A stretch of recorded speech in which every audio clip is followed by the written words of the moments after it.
I came to the clinic during school, and when I got here, they were very thoughtful and friendly to me, and they took very good care of me. We provide a full variety of primary care services, preventative, acute care, chronic care for adults and children. It's been very convenient for me because I haven't had to leave school and go make an appointment. If your student gets sick, you could send them over to one of the wellness centers rather than having to take off of work. It's kind of hard sometimes to get out of the work. It's just good that they have like a school-based clinic, because like that, if the child is sick, they could just come over here without the parent coming in. Anybody can come to the clinic. Our motto is healthy people, healthy community, and we thought what better way to help improve the health of our community than by starting in our schools. Zaxby's food has always brought people together, catering to the big moments, the little wins, the long talks, and the quick getaways. Because food this inviting is bound to add a lot of flavor to your life. Introducing the Zax Pack. Served with chicken fingers, sides, Texas toast, and iced tea. Pick one up for dinner or your next event. Friends, family, flavor. Zaxby's, indescribably good. For over 20 years, Community Clinic has served Washington County with quality and affordable health care. With 3 wellness centers in Springdale, located at Jones, George, and Elmdale Elementary, our services include primary care, pediatrics, prenatal, behavioral health, and physical therapy. We offer services in English, Spanish, and Marshallese so that we can help your family. The Community Clinic, healthy people, healthy community. Springdale Public Schools are connecting students to student achievement,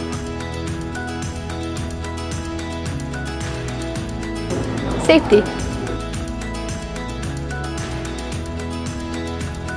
personalized teaching, partnerships,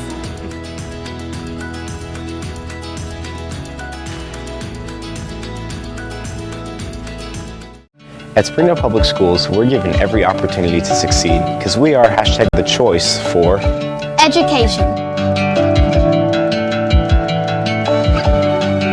athletics,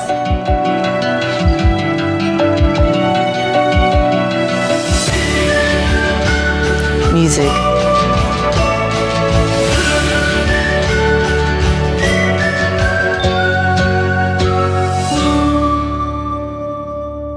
Athletics in Springdale has been producing winners since 1910. Our coaches do a tremendous job connecting our students to our schools. We are one community.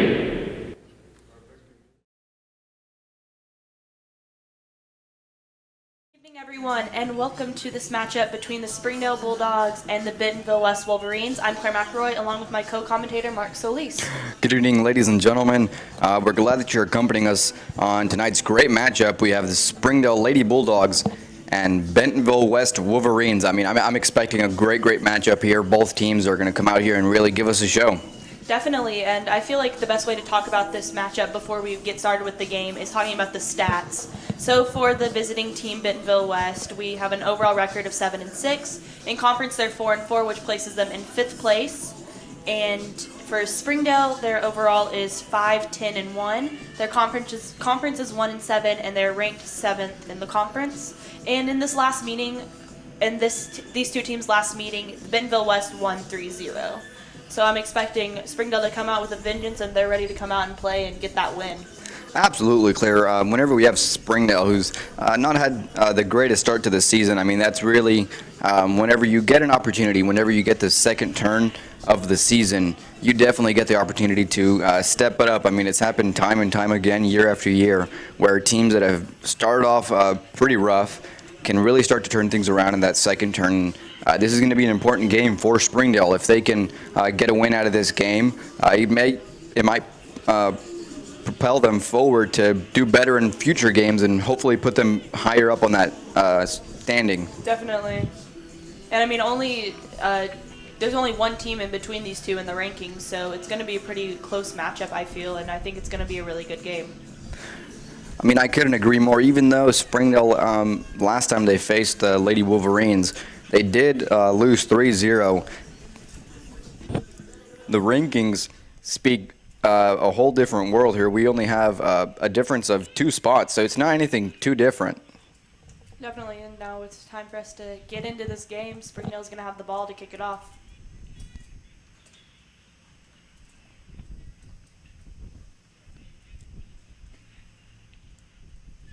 Just some last-minute checks here from the center referee, moments away from starting this great match.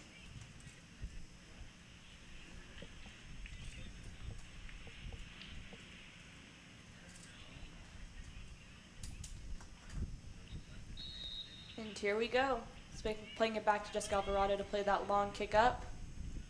Now, one thing that right off the bat kind of interests me is when you watch the varsity boys game, when they start off with possession of that ball, they do that same play that the Lady Bulldogs just implemented there into their own play. So hopefully that's something that we can kind of see from Beeler, seeing that something's working and maybe trying it out with this team, especially in the second rotation. Definitely, but I feel like one thing that this team, both of these teams are going to have to remember is they've played each other before. They know their styles, they know the plays they're going to play, so they need to make sure to come in and maybe try some different things that they haven't tried against this team or against any other team, considering we're coming around that second line of rotation. And one thing that's going to affect the style of play, as always, is the weather. But we have Parsons here on this run here. That's a great start from Springdale, already moving forward on the attack. And that's going to be Bentonville for a throw-in, but that was a really nice ball by Parsons to get it up down into the corner. Just not able to capitalize on it. And that recognition, that's going to be a huge part of this game.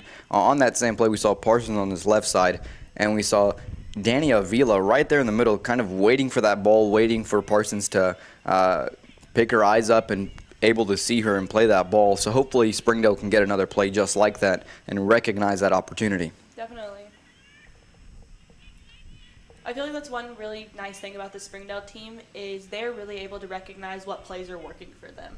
And whether or not they can capitalize on those plays is a different story, but just the fact that they can see that things are working and they keep trying to play those plays over and over again is really, really nice to see. That's a great wall pass there with Yesenia passing it there to Parsons and making that run there.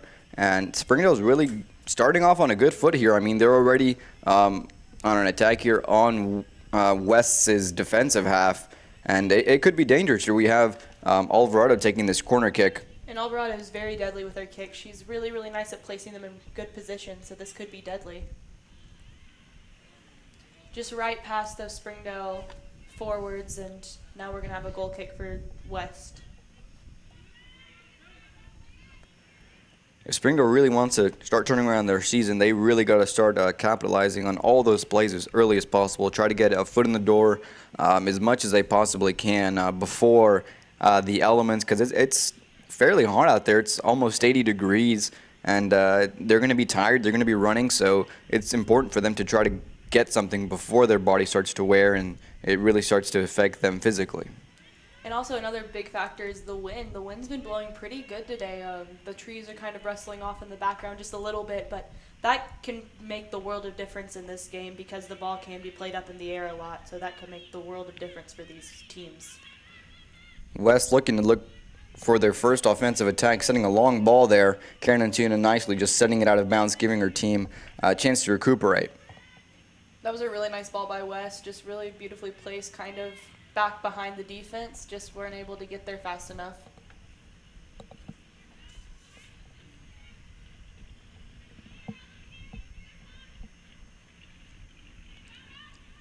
Long ball there, great coverage though. West sending the ball out of bounds.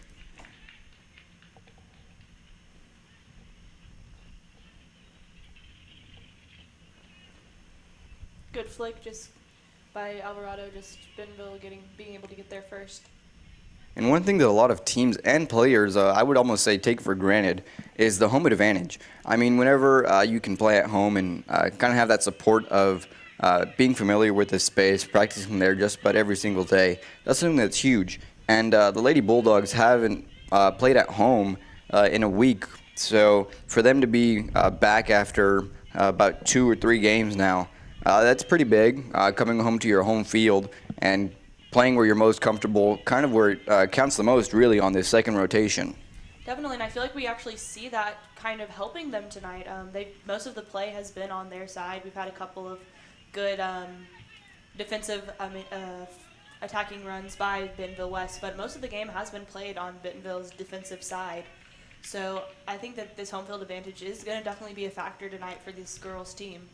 One thing that I'm picking up very, very early on that could be almost foreshadowing for a play later on in the game is whenever Springdale sends up the ball, we have 2 very, very fast players moving as a cohesive unit. We have their Parsons moving up, chasing the ball down, and we have Danielle Avila accompanying her on the opposite side. So if Parsons is able to pick up one of those balls, that'd be a great opportunity to cross it and have Avila there with no mark just about.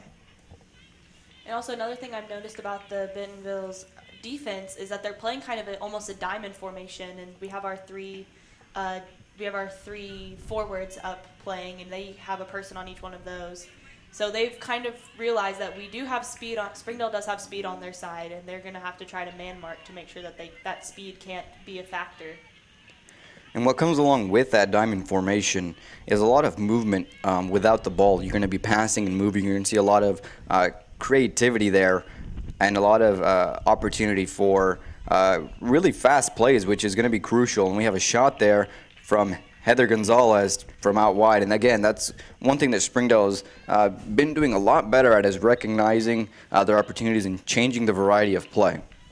Definitely, I feel like we've seen a lot of different ideas coming from this team, just taking some shots, some good passing, and I feel like that's different than what we've been seeing from the first half, which kind of what I was talking about earlier. We want to see something new and different because these teams have played each other and kind of know the style. So it's nice to see Springdale coming out with something new. And this is going to be a throw-in for Springdale in a very dangerous area.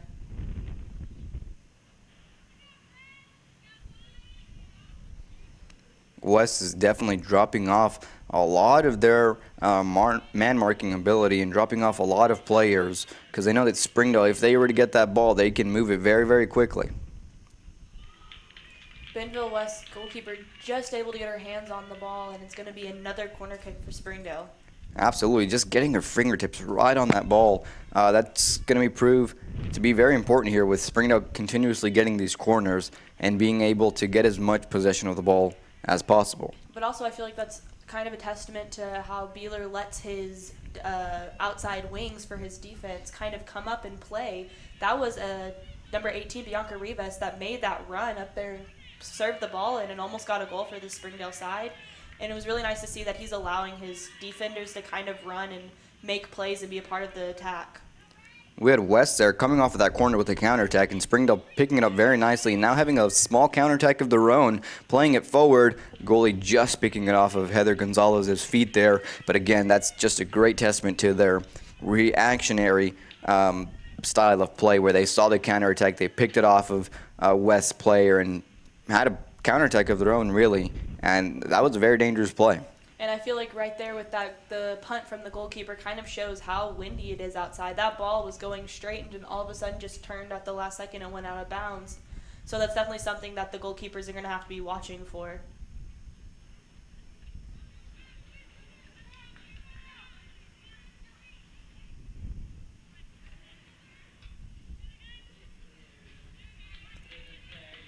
Springdale definitely having a lot of opportunities there with throw-ins in West's defensive half, and Springdale doing fairly well of taking advantage of that and trying to play and get something out of that. We're going to have a high kick there. It's going to be an Arlene Delgado. I believe for the first set piece for Bentonville West. So now we're going to get to see how they're able to take advantage of that set piece. Good stop by Danny, just not able to bring it down. And good ball in by Alvarado. Parsons running it down, and she's going to get there. We're going to have a goal kick now, but again, that's a 3v3 play right there. And if Parsons is able to send that ball comfortably and able to get a good hit on that ball, that's going to be very dangerous for each defensive player to only have one mark. That's going to give an opportunity for a forward to take a defender on and just be one-on-one with the goalkeeper.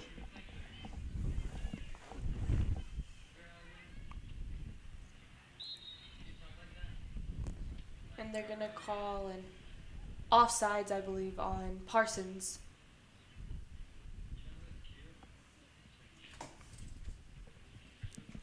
Where I see Springdale taking the most advantage and really showing up tonight is in that midfield. Whenever West is trying to push up or sending a long ball, Springdale's been very, very good at picking that ball up and trying to be the first team to make contact with that ball and then sending it up, giving their forwards or attacking midfielders an opportunity to try to get something out of that. Yes, and really soccer is won in the midfield. You have to be playing and going for those 50-50 balls, and Springdale's been doing a really lovely job of that so far tonight. I mean, I couldn't agree more. Whenever we were streaming in one of our earlier games, it was mentioned that specifically with high school soccer, that midfield is really a huge, crucial part of the game. They're the ones who try to dominate and maintain possession of the ball as much as possible. And we're seeing that here a lot, definitely tonight, with Springdale. Jessica Alvarado, more specifically, really fighting for every single ball that she can get and trying to give her team an advantage.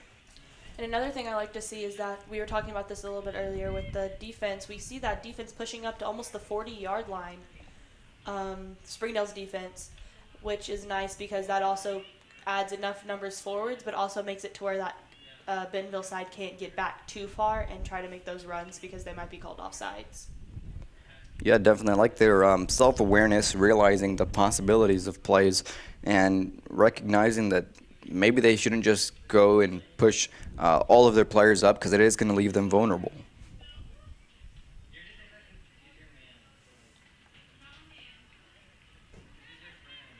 Bentonville's going to pick up the ball, but Springdale's going to win it back.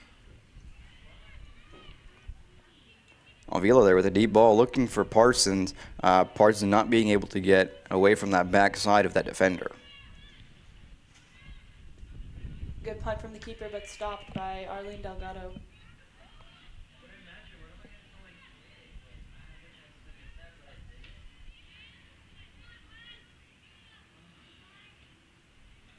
Yesenia there getting some great repossession of that ball. And there she is again, sending it up, getting Parsons an opportunity to try to get a ball on that.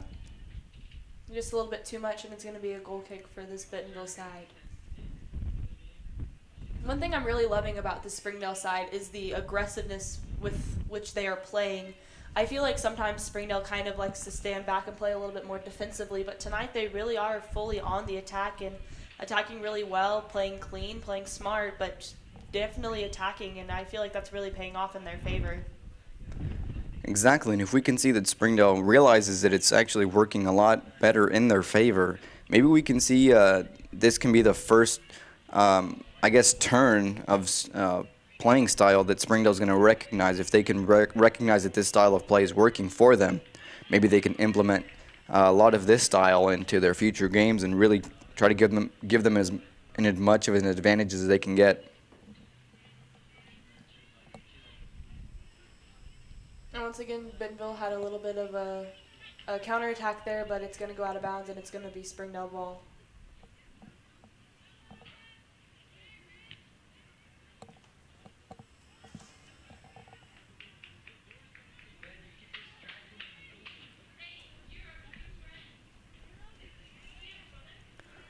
Great play here. We have Danny getting her foot on that, giving it to Parsons. Parsons giving it back out wide, and we're going to have a throw-in now for West.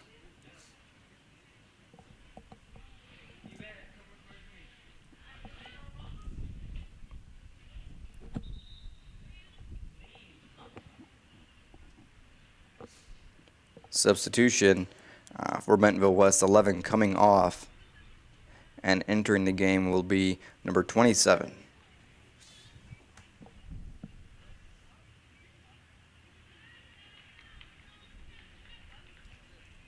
Good header by Yesenia to get the ball out of bounds to make sure Bentonville West can't have that counterattack. Great long ball there. Parsons chasing it down. Bentonville's goalkeeper coming out and just picking it up at the last second. Number 4 for Bentonville for West is doing a really nice job of keeping Parsons kind of held down a little bit. We know Parsons is very, very quick. She's a very quick player. Number 4 has been able to kind of keep her at bay for most of this first half. We have West now coming up on another attack, looking to see her options. Long ball there, Springdale's defensive side having to make the decision of letting the goalkeeper pick it up or hitting it out of bounds. Good ball by Alexa Calderon. And that's going to be out of bounds for a Springdale throw.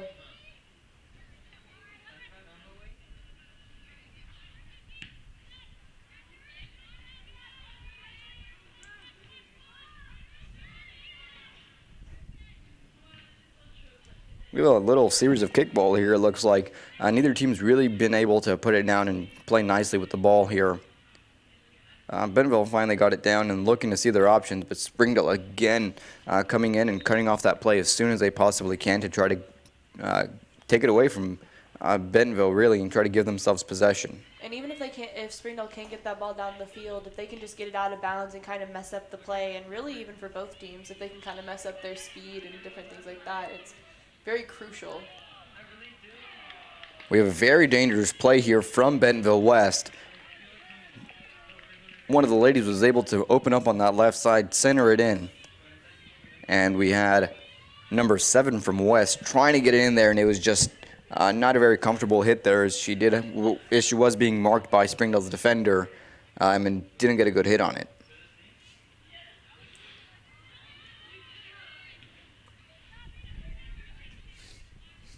Good ball. Bentonville just able to get there at the last second, pick it up, but it's going to kick it out of bounds for another Springdale throw.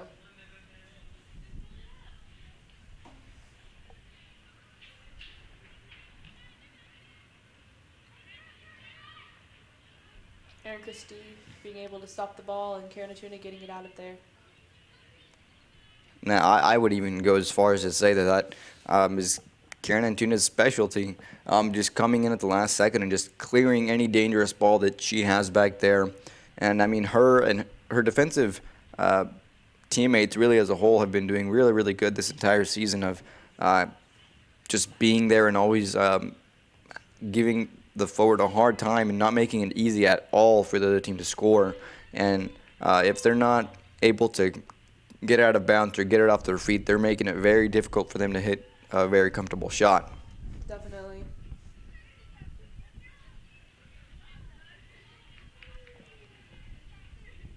Great opportunity here from Springdale. Heather Gonzalez running after it, trying to turn it around, but Bentonville West being able to stop it, taking it down the field, but it's going to be out of bounds for a Springdale throw.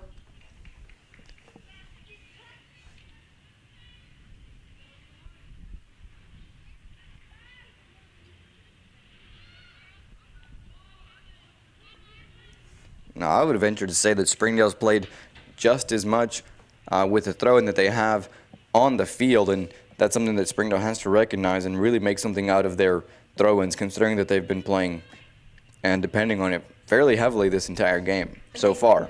And they have players that can make really nice long throw-ins that are almost like set pieces, and I feel like they need to be capitalizing on that because they have been playing a lot in the air. We were talking about kind of them playing that game of kickball, so I feel like that would just be another addition to that, using those long throw-ins and almost as like set pieces. On this play here that just resulted in a goal kick, we had a Heather there with trying to get comfortable and trying to get a shot on, but her touch was just a little bit off and setting the ball out of bounds. But that just goes to show that with just the right touch, Springdale can definitely get a goal early on in the first half. And that's once again going to be out of bounds for a Springdale throw.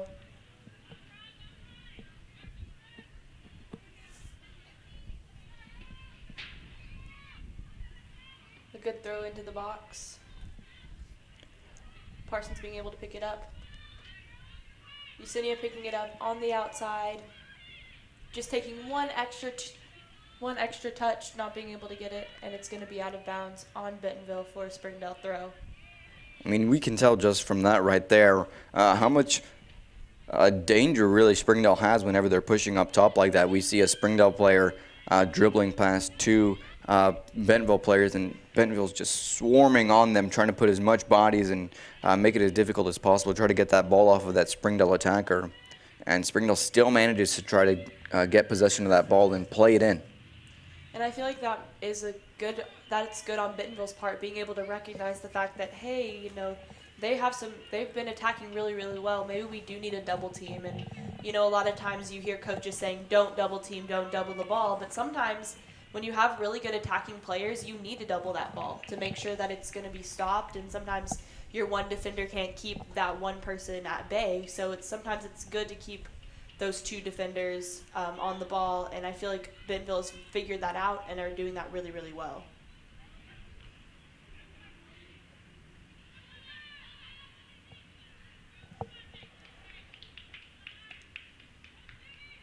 Good throw in by Jessica Alvarado. Great play here, 3-on-2 on this offensive attack. We have a ball that was just a little bit overpowered there on that cross, but we had a great play there with Danny Avila going in to look for that cross with no pressure behind her, and two Springdale players just marked up 1v1.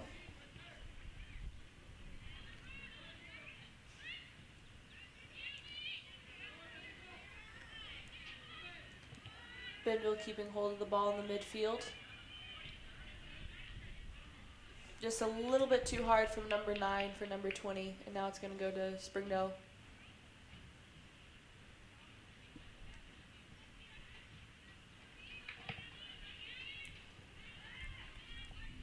Another play there from Avila, passing it up to Parsons. But West's defender was able to get it out of bounds, and we have another throw in here with Alvarado for Springdale.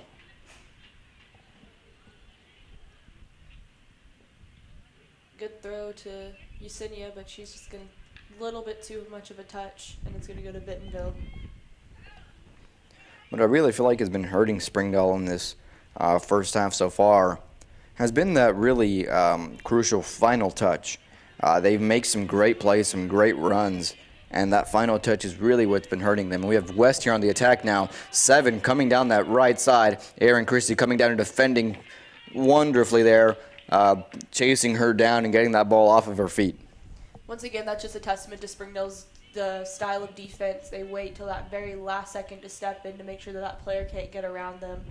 And I feel like that's going to be one thing that's really crucial, that's really going to be able to save that Springdale side. We have another corner here for Bentonville West. And one thing that I'm seeing that could prove to be very dangerous is on West's defender, they only leave 1v1 versus Parsons. And as we all know, Parsons is very quick, so that's something that you have to be very careful of if Springdale is able to move forward with that ball and send a long ball forward. Bentonville sending the ball back out.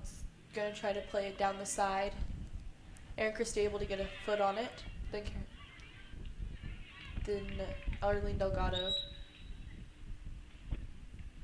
And they're going to call a foul on West for Springdale. And there we have it, that long play. That's a great recognition there from Jessica Alvarado, saying the defender was 1v1 versus Parsons. Parsons just not being able to get that angle and maintain possession of that ball. Great recognition here again. We have Avila on this right side. Parsons with no mark in the middle. Great center there. We have Heather Gonzalez just missing it under the ball, and the ball's going to go out of bounds. That was a really nice job from the Springdale offense.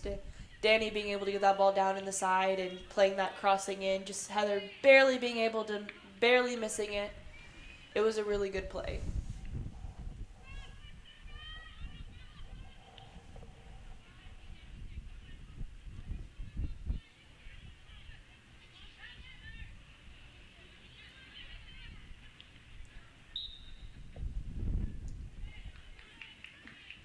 It's going to be another Springdale throw.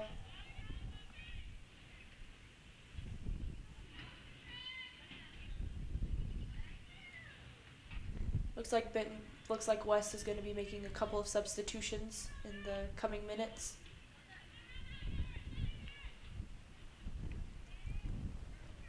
An attack now from West. we're going to have a foul called on Springdale for a high kick, and West is going to be getting the set piece now. And we saw that the number 4 has a pretty good leg on her, so we're definitely going to have to watch that. That's some great service there from number 7 for West, not being able to get past Arlene Delgado. Escobarado is going to carry it up the middle and play a far ball up. Parsons there chasing the ball down, looking to see her options. Left foot that just wasn't able to make it across. And there's going to be substitution. Now, Claire, with just a little over 15 minutes left in this first half, how would you say you've seen the game so far? I've seen the game as Springdale playing very offensively minded, which is really, really nice to see. This team coming out here wanting to play hard and wanting to push forward, which is really, really nice. But also I see a very strong defensive Bentonville team as well, or West team, team as well, that's been playing really, really nice defensively, has been able to keep those players kind of at bay, like Parsons and Danny. So I feel like we see a very evenly matched team, and West has had their few little minutes of counterattack and different things like that. But I definitely feel like these teams are very evenly matched, and whenever we see a goal come through, I feel like that's just really going to be what little mistake might one team make. Well, I have to tell you, Claire, based on what I've seen today and how these teams have played, I would have never guessed that Springdale has lost to West 3-0 prior in the season. Definitely. Springdale's been definitely playing great this game. They've been pushing a lot and defending very, very well. Yeah, we're going to see Springdale continue to fight, and I've seen Springdale really, really been pushing in this first half.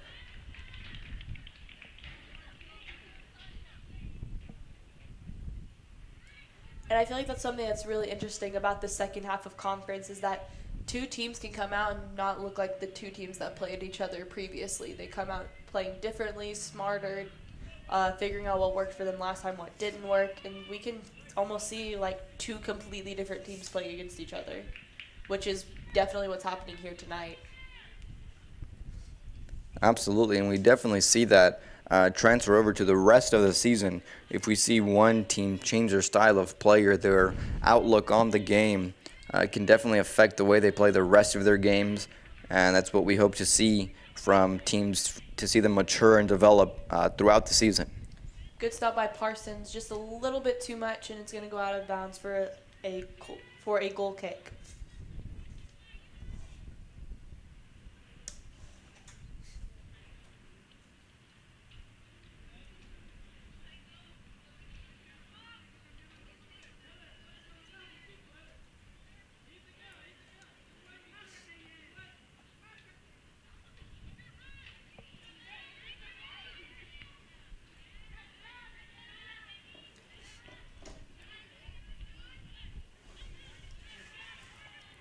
West now pushing up. Number 7 again for West on this right side. Aaron Kersey trying to close in. 7 taking a shot from out wide, hitting the top of the bar, and it's going to be sent out for a goal kick. Number 7 is very deadly on this right side of the field. She has been playing really, really well, really hard, and has been able to get around Alexa Calderon a couple of times. So I feel like that's definitely one thing that this Springdale side is going to have to watch for is number 7. And while so far Aaron Christie's been able to shut that play down very, very well, she is going to get by, and that's something you have to definitely watch out for the rest of this game.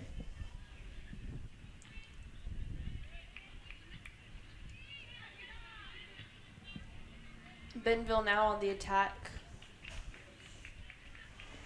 but it's going to be a Springdale throw.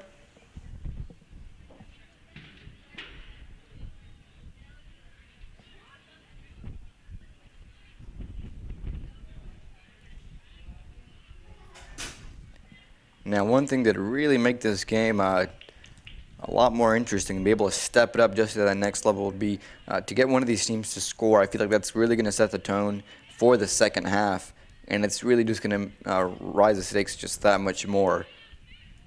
Definitely. I feel like both of these teams are both very capable of scoring. We've seen both teams have a couple of opportunities, and I feel like it'll be very interesting to see once a team does score what the mindset and mentality of both of these teams is going to be. I mean, we've definitely seen Springdale's reactionary style of play. Whenever they get a play, they have the reaction and to recognize what's going on. And it'd be interesting to see how Bentonville West would react to either being up or down a goal by the time this first half is over. We're just coming out about 10 minutes left in this first half.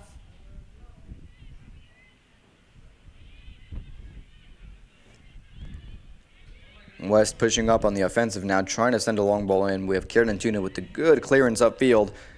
Parsons here, one-on-one with the defender.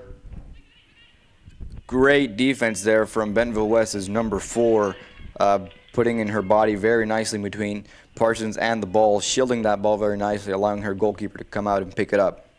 Number 4 has been a valuable asset to this West side. She's been playing really, really well, able to keep Parsons down to a minimum on what she's able to do, and I feel like that's really what's been helping this Bentonville side. Now, since you were a goalie, Claire, in your experience, what more could you have asked for in that situation whenever you have a 1v1 run, really, on your defensive halves, when you have a forward who you know is very, very fast? Would you rather have your defender kind of clear that ball out or really just cover it waiting for you to come out and pick it up? Really, that depends on kind of where the ball is positioned. If the defender would be facing her back towards me, then I'd like for her to kick it out, obviously, because that makes it a lot easier on me because I can't see the ball at that point. But if she does have her back turned towards the rest of the field, if she would just leave it there and kind of just hold off that forward for I could run out and pick it up and be able to play it out as well. Really, either way, I feel like number 4 handled that situation very, very well. The goalkeeper was probably telling her, ball, I want ball, and number 4 held off Parsons really, really well, and goalkeeper was able to get it nice and easily. And I think both goalkeeper and defender are very clear on that as the play result. We have a long ball there. It's been very dangerous on those long balls where the goalie's having to pick it up. We have Parsons, Avila, and Heather running back to try to get that ball.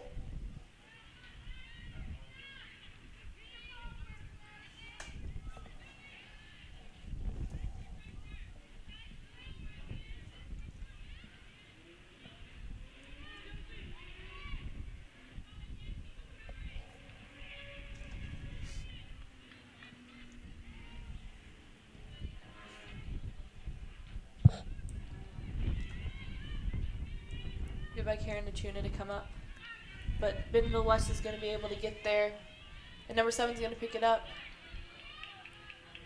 7 there for West and 11 battling a lot to try to get that ball. Great clearance there.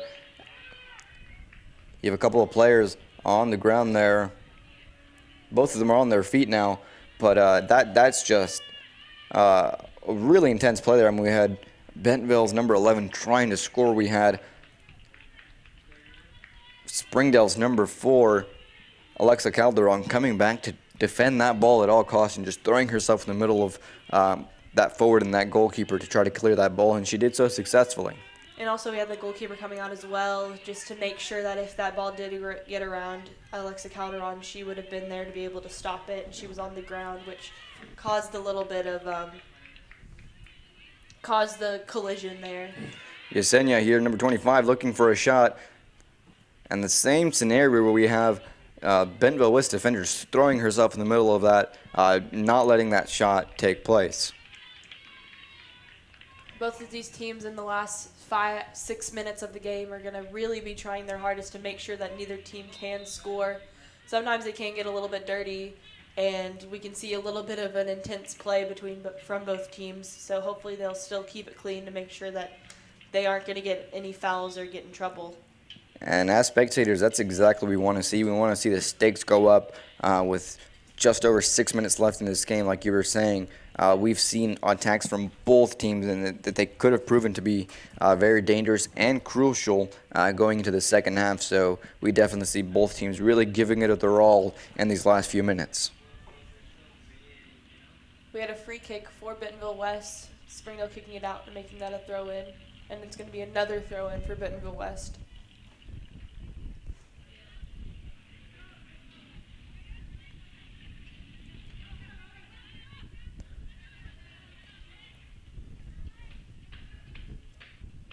Both teams trying to put that ball down, look for possession. Springdale looking to be the team to do that first, with Heather looking for that long play, looking for Avila there. Avila just behind that defender a little bit. Not able to get it directly to her. Great interception there from Alexa Calderon.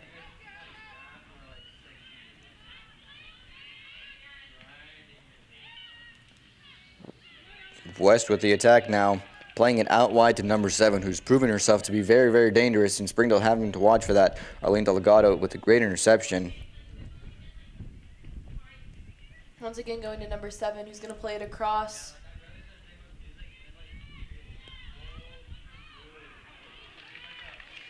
Number 10 for West, getting a flick on that ball, sending it right into the hands of Noelia Romero, who is going to give Springdale possession, sending that ball up. Right over the Bentonville midfield. Great touch there from Heather. Heather playing it out wide to Avila. Avila chasing that ball down with 3v3 there in the back. And it's going to be a Springdale throw.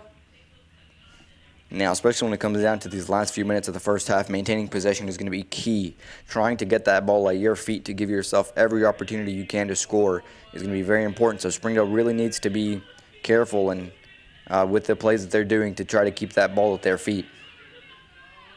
And also, this is another time where we were talking about earlier, those long throw-ins, like set pieces, would have been could have been really helpful in that sense. She kind of waited a little bit too long and tried to play it a little bit shorter, but if she would have waited and played the long throw, we could have seen something different out of it. Kieran Atuna with a great slide, getting that ball off of Bentonville's feet. Bentonville still looking for that attack. Yesenia getting that header. We're going to have Jessica Alvarado there trying to play it up.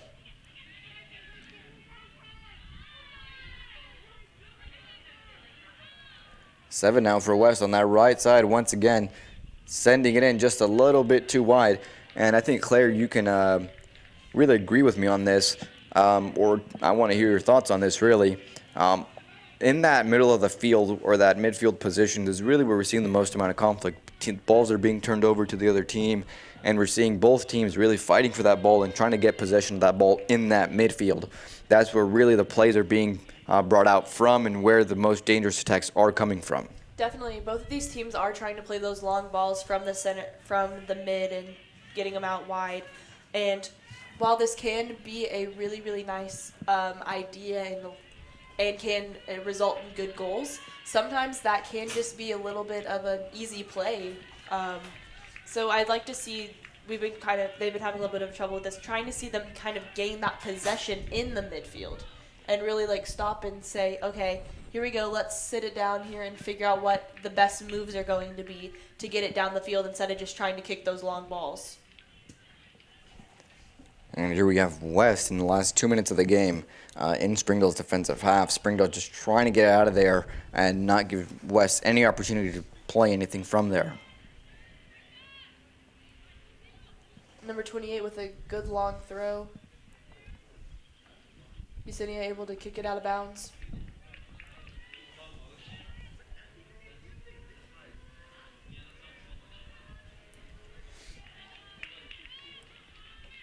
That's going to go out for a goal kick for the Springdale side.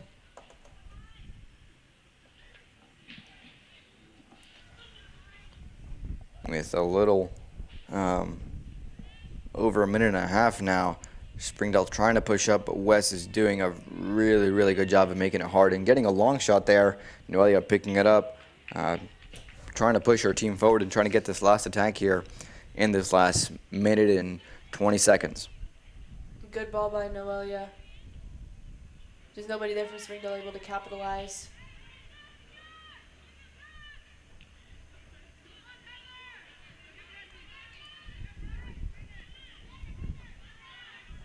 Springdale's Heather Gonzalez with the position of the ball, playing it out wide to Jessica Alvarado here. Last minute, sending it in for the play.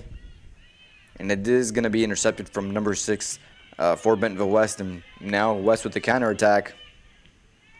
Good stop by Arlene Delgado just to be able to kind of mess up number 20 on her attack. These last 6 or 7 minutes really have been just back and forth from both teams. If one team's not attacking, the other is. And that's really something we like to see out here. Both teams just going back and forth, trying to get any opportunity that they can. It makes it a lot more interesting for the spectators. And we just have about 20 seconds left in this first half. Aaron Christie there, sending the ball out of bounds when what could be the last play here.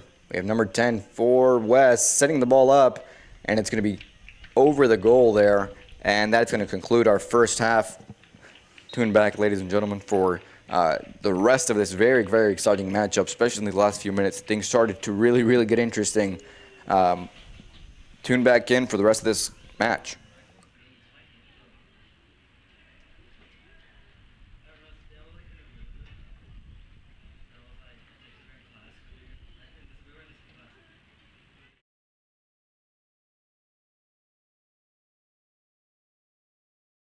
Athletics in Springdale has been producing winners since 1910. Our coaches do a tremendous job connecting our students to our schools. We are one community. I really like to work on one class for a whole day, which I have the flexibility to do. So as we were looking at all the various programs, we looked at I came to the clinic during school, and when I got here, they were very thoughtful and friendly to me, and they took very good care of me. We provide a full variety of primary care services, preventative, acute care, chronic care for adults and children. It's been very convenient for me because I haven't had to leave school and go make an appointment. If your student gets sick, you could send them over to one of the wellness centers rather than having to take off of work. It's kind of hard sometimes to get out of the work. It's just good that they have like a school-based clinic, because like that, if the child is sick, they could just come over here without the parent even coming in. Anybody can come to the clinic. Our motto is healthy people, healthy community, and we thought what better way to help improve the health of our community than by starting in our schools. Zaxby's food has always brought people together, catering to the big moments,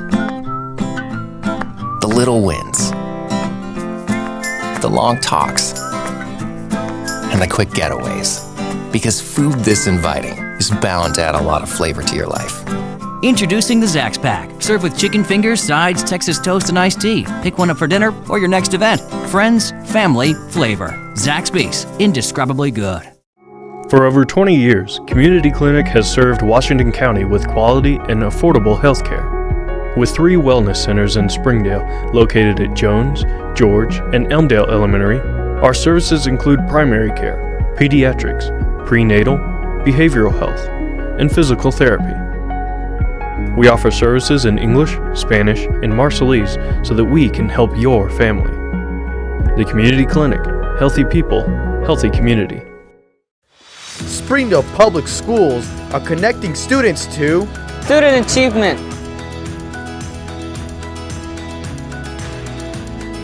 Safety. Personalized teaching. partnerships.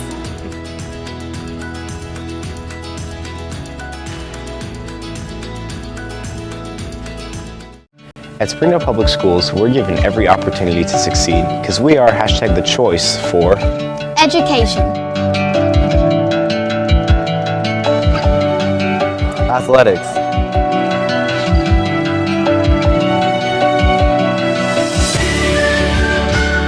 Music.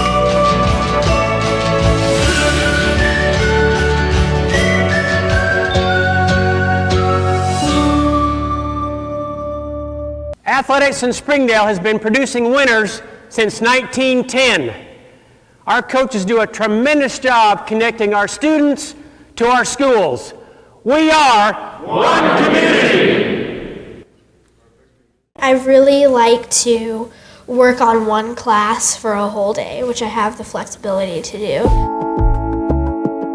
So as we were looking at all the various programs, we looked at several different programs, but the one that we were most excited about was the School of Innovation's virtual school, because it seemed to have a good balance of it being well organized with a good pace, but at the same time allowing for some flexibility to work with our own schedule, and then also allow our kids to be interested in other things as well. Well, I'm able to help my parents in their company. So she's helping us to figure out who gets what and put them in the boxes and take them and weigh them and shipping. And so she got to see and be involved in that whole process along the way of what it looks like to try to start a business, which was really fun for her. So my parents and we own a company called Iachika. It's a company that inspires girls, and we try to really help girls build up their inner strength. We have super cool apparel and events. Unless she's testing, she can walk away from the middle of her math lesson and come in and see what we have going on. It's really flexible and enables me to do all sorts of different things. We started homeschooling about, 3 years ago.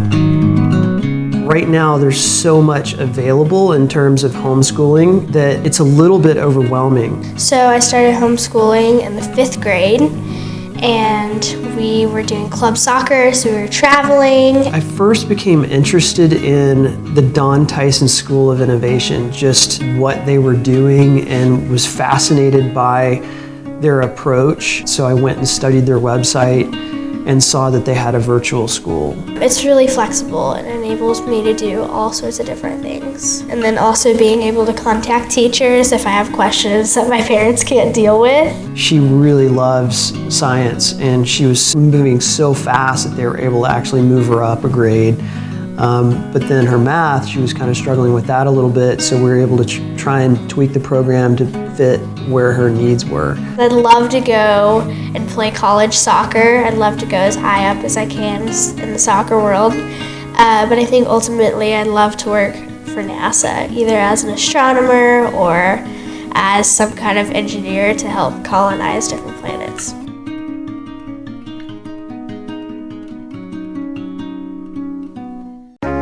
The Don Tyson School of Innovation in the Springdale schools now offers middle-level courses. If you are entering 6th or 7th grade, you can enroll now at the School of Innovation. School of Innovation offers complete options for an advanced placement program. Students can take classes at an accelerated pace to complete high school with time for other opportunities. Students can attend high school and earn an associate's degree at the same time. At the School of Innovation, you can also earn certifications that are recognized in business and industry. In 7th grade, academic programs include STEM instruction in math and science, humanities instruction, English language, arts, and social studies, Spanish immersion for non-native speakers, Spanish for native speakers with culture and communication connection. Program of studies include East, engineering, robotics, drones, urban agriculture, medical arts, computer science, visual arts, and theater. If you're interested in applying to the School of Innovation, go to soi.sdel.org for more information and how to enroll. The Don Tyson School of Innovation Virtual Campus is a new opportunity for grades 6 through 12 to receive a Springdale Schools education anytime, any place. With the blended model, virtual campus students have full access to the Don Tyson School of Innovation campus during school hours for electives, clubs, tutoring, and activities. The virtual campus is my education on my time. The Don Tyson School of Innovation Virtual Campus. Anytime, any place. Follow Springdale Public Schools on all social media platforms. On Facebook and Twitter, you can find up-to-date information about events, school closures, and student and faculty achievements. Instagram provides weekly highlights and major news. YouTube is the home for sports live streams, district news, student productions, school board meetings, and live performances. Connect to Springdale Public Schools for pictures, videos, news, events, and more.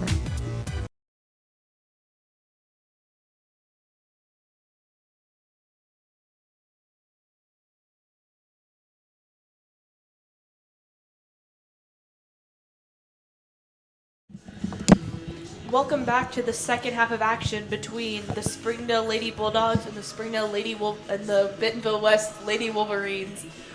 And right now at half, it is still tied 0-0, and I'm really excited to see what both these teams are going to come out and do in the second half. We really saw things start to heat up in those last 6 minutes of the game when both teams were really fighting to get that first goal in for the rest of the game. So it's going to be interesting to see how they come back in the second half and if they're going to come back with that same attitude and fight to get that goal. Definitely, we've got about 30 seconds left until we start this second half. Now we see the West Wolverines starting to warm up, and they're ready to go. They're ready to jump into action. And the Lady Bulldogs are still kind of huddled together, really starting to get their mentality on the same page and figure out what they want to do. Definitely. And I feel like that's something that Beeler likes to do, is he likes to make sure that those teams that his team is ready to go out there and play, kind of have a cohesive idea of what he wants to see from them in the second half. I would say one of the most important factors in playing is getting that first goal in that first half, because again, one thing that a lot of the players aren't thinking about is that they're physically wearing down as the game goes on. Especially going into the second half, you're going to be physically tired, you're going to be mentally tired, trying to deal with playing and figuring out your style of play, so getting a goal early on is important. It's going to be Bentonville West ball, and they're going to play a little bit of a different play than we see from Springdale. They're going to pass it around in the back a little bit before making that ball up. Bentonville West are on a very progressive attack, pushing forward and just setting that last touch there just a little bit too far, but nonetheless a great offensive play from Bentonville West. And we're going to see a goal kick for Springdale.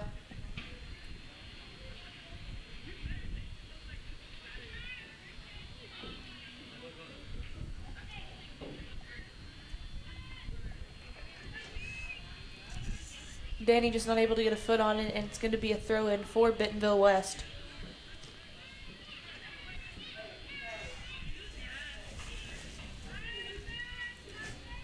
Now we are seeing West really start to maintain possession of that ball and pushing fairly aggressively in this start of the second half, which is what we saw from Springdale in the start of the first half. So it's really going to be interesting to see Springdale come back and start to push on that just as hard.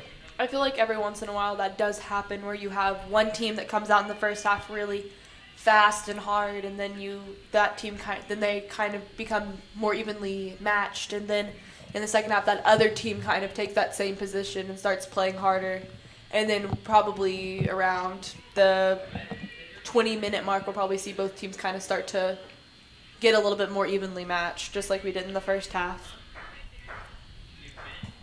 That's something that is definitely a factor in high school soccer. We see teams take a couple of minutes to really adjust and get into their right mindset. Definitely, that's going to be a good stop by the goalkeeper. Now, near the end of the first half, we saw that midfield was a crucial point for both teams, where very important plays had started off and where possession is really switched back and forth. So I expect that to be a huge contender and aspect of today's game at all points, all the way to the very end. Definitely, I definitely believe the same.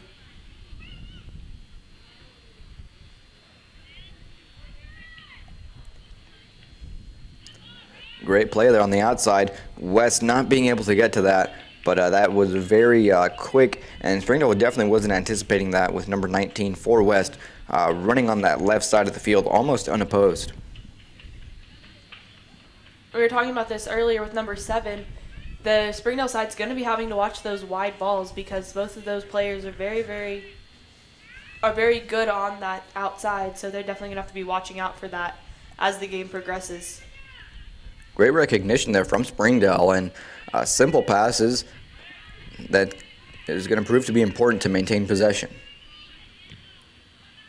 Bentonville just able to get a foot on that and send it down the field. Number 7 running onto it, but Karen Natuna being able to get there and get it out of bounds. One thing that Springdale really has to their advantage is they do have a fast forward that these defenders get to train with. They get to train with forwards that are very, very good and going to give them a hard time, so they're able to prepare for that in matches. For example, number 7 for Bentonville West is a very quick, very, very skilled and talented player, but Springdale is able to realize how to cope with that and know what they're doing because they have a player just like that of their own that can really put them to the test and help them prepare the best for their games. And now we see a little bit of a different defensive setup for Bentonville West. We were talking about this earlier. They kind of had that diamond position, but now we see them almost playing like they have 2 that are kind of staying back, and then the left outside defender is pushing over to that right side to try to almost make like a square defense and trying to keep out the offense. Parsons looking at her option, giving it to Alvarado, who's going to get some pull from behind, and the foul will be called back. And that is going to be a foul on Bentonville West. That did just get a little bit too aggressive. She was kind of just pulling on Alvarado. No real need for it, just trying to get her to stop from being able to make that pass. I mean, I definitely don't blame her. Alvarado's a great, great player, and to let her get control of that ball comfortably can prove to be dangerous. We have a long shot there. Picked up nicely from West as a goalkeeper. Arlene Delgado, I believe, taking the free kick. Great, great power behind that ball, and West as a goalkeeper picking it up with no problem. But sometimes it's those kind of balls that you really just wish that person taking the kick would have just maybe passed it a little bit shorter and passed it to another player instead of trying to take that shot, because as a goalkeeper, I know sometimes those kind of shots are super, super easy to catch because they're coming right to you, and so it could have been interesting to see if maybe she would have just passed it to a player, maybe played it a little bit shorter for a player to run onto it.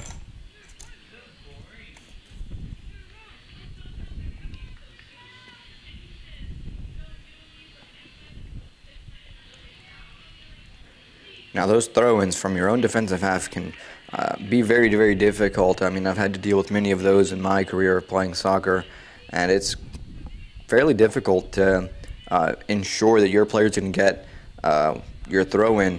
So to have to play a ball like that is dangerous, and as we saw, number 24, Bentonville West, was able to pick that up. It's going to be another throw for Springdale, pretty far back in their defensive half. And again, we have West picking up possession of that ball. Number 10 for West now taking on and getting a shot on, but Erin Christie being there and blocking the shot. And Bianca Rivas being able to get it out at the last second. But Bentonville being able to pick it back up and try to take it down the field once again. Alvarado there with the great body getting in between the player and the ball. That's going to be a Bentonville throw. Alvarado getting a little bit upset at the ref, saying, hey, they were pushing on me and you should have called something, but ref saying, nope, he didn't see anything bad there. Absolutely, you have to just play on until you hear that whistle. You can't stop play just because of what you think is a foul or what you think might be a ball. There's a great shot there, opening just to the left of that of the net, but Bentonville with the first serious shot on goal.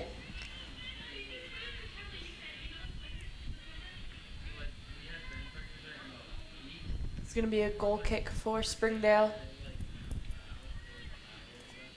I feel like we've talked about this before, but they always have Karen Natuna taking those goal kicks, and while she does have a really nice kick on her, sometimes that can prove to be very dangerous considering that, you know, all the players are being held on side because that person's standing in the 18-yard box. Sometimes that can be very, very dangerous. Long ball there from Alvarado. Heather chasing it down, getting off of Bentonville's defender and giving Springdale a corner kick. This is going to be the third corner kick for Springdale of the match. So we see that the teams really haven't had too many corner kicks. So for them to be able to take advantage of the few that they've been given so far is going to be important. Both teams now looking to secure the first goal and Springdale now having that opportunity to do so. Good ball in. Bentonville just able to get ahead on it, and then Bianca Rivas able to kick it back in, but Bentonville being able to get it out pretty easy once again. Bentonville trying to send it upfield with Alexa Calderon setting it back up. Then Bianca Rivas is going to send it right back in. Parsons is going to try to run onto it. Now I'm starting to see a lot of what we saw at the end of the first half, where both teams are just fighting to get possession and really trying to get something out of play. And that's a great sign to see both teams fighting to try to get that first goal. Probably because a lot of times these teams and these players do not want to go to PKs. It is so nerve-wracking. It's so difficult for the goalkeepers and for the kickers. So one team is just wanting to break through and get that first goal, so not only so they can go ahead, but also so they don't have to do PKs at the end. Aaron Christie there intercepting that attempted through ball from West. Karen Atuna stepping in and getting it out of bounds for another Bentonville throw.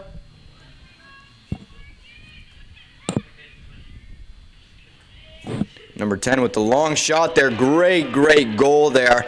Number 10 from Bentonville West taking a shot way outside of the box, sending it over the goalkeeper and hitting it into that left side right over the goalkeeper. That's going to put Bentonville up on the score 1-0. Bentonville West, the Lady Wolverines over Springdale Lady Bulldogs 1-0. So the Lady Wolverines were the first team to be able to get that very much needed goal in, and we see Springdale not backing down at all, starting off the ball with a long play there and trying to get back up on that scoreboard. And now it's going to be really interesting to see how each team is going to react, not only physically but mentally to this. We know a lot of times it's very difficult to take the fact that Number 7 there for Bentonville West. Lady Wolverines getting another goal. Bentonville sent a through ball. Number 7 chased it down and slid it right underneath Noelle Romero, Springdale's goalkeeper, sliding it right underneath her left side and able to get a goal. That's Lady Wolverines up 2-0 against Lady Bulldogs. And kind of as I was talking about, it's going to be interesting to see how these teams both are going to react physically and mentally to Bentonville West now being up 2-0. A lot of times it can be so difficult for a team coming down from 2-0, trying to keep up the intensity, even though they, are thinking, oh, we're down 2-0, I don't know if we can make it. But they still have about 30 minutes left in the second half to do what they can, and it's going to be super easy. Those goals came out in a matter of maybe a minute or two after each other. So they still have got plenty of times to come back and get those two and maybe even get a third. And that is exactly why the first goal is very, very important. I mean, West was able to get that first goal. Springdale had to attack and push and open up their defensive line, and that gave West the opportunity to really take advantage of that and get another goal. So that first goal is really, really a key point in these matches. Yep. Heather Gonzalez taking the ball and playing it back to Parsons, who's going to play it in. Parsons trying to get either a shot or a center there, just shy of that post. And Danny just not being able to get there as well. And there's going to be another substitution for West.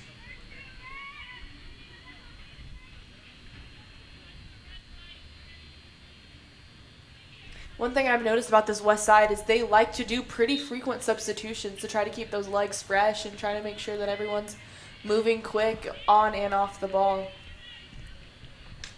Yes, and we don't see that too much from Springdale. We see a lot of the same faces that started off the match.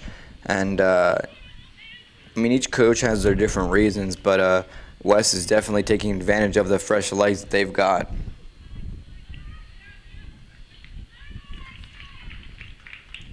And that's going to be a throw-in for Springdale.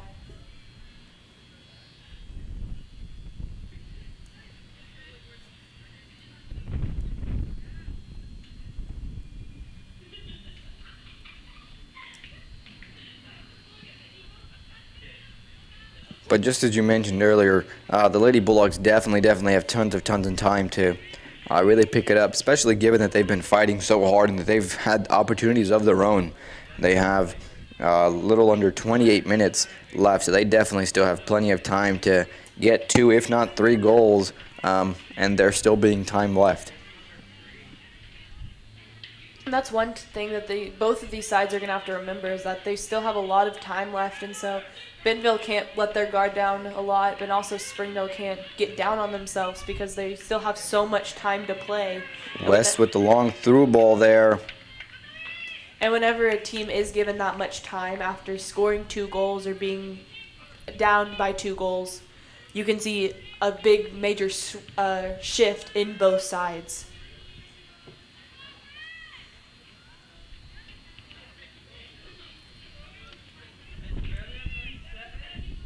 Great defending there from Bianca Rivas, passing the ball out wide to Yesenia. You can look at her options, try to take on number 11, who's able to maintain possession. Avila looking at there.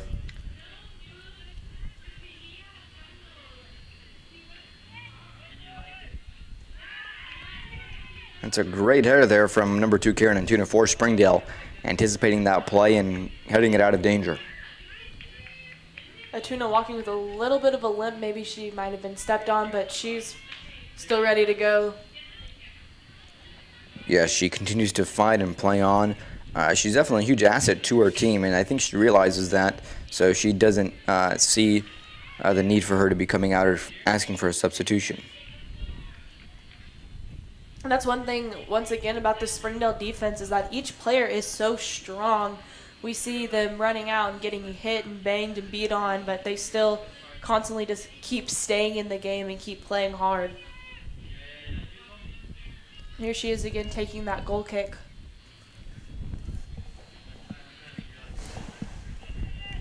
Karen Antuna there again coming out and risking herself to clear that ball out of danger.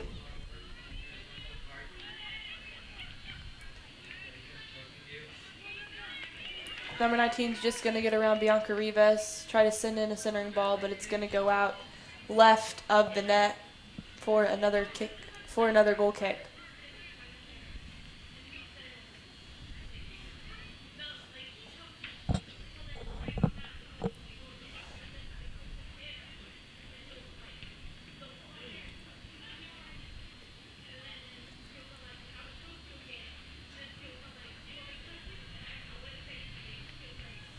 Number 10 for Bentonville West.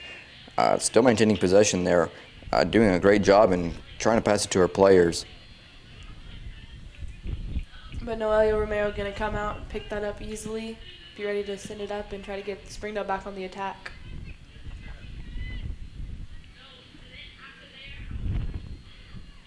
Two very key players for both teams are both teams number 10 actually. We have Jessica Alvarado, who in the first half was dominating that midfield and getting a lot of the balls to send to her teammates and redistribute those passes. And we have Bentonville's West really showing up in the second half, doing the same, really fighting to get all this possession and play it to her teammates. And it's going to be Springdale ball.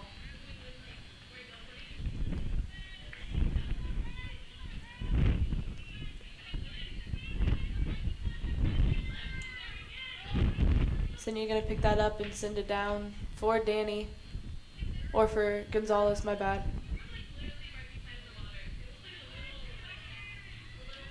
Arlene coming back and defending it nicely, playing to Alvarado. Alvarado looking for that long pass up.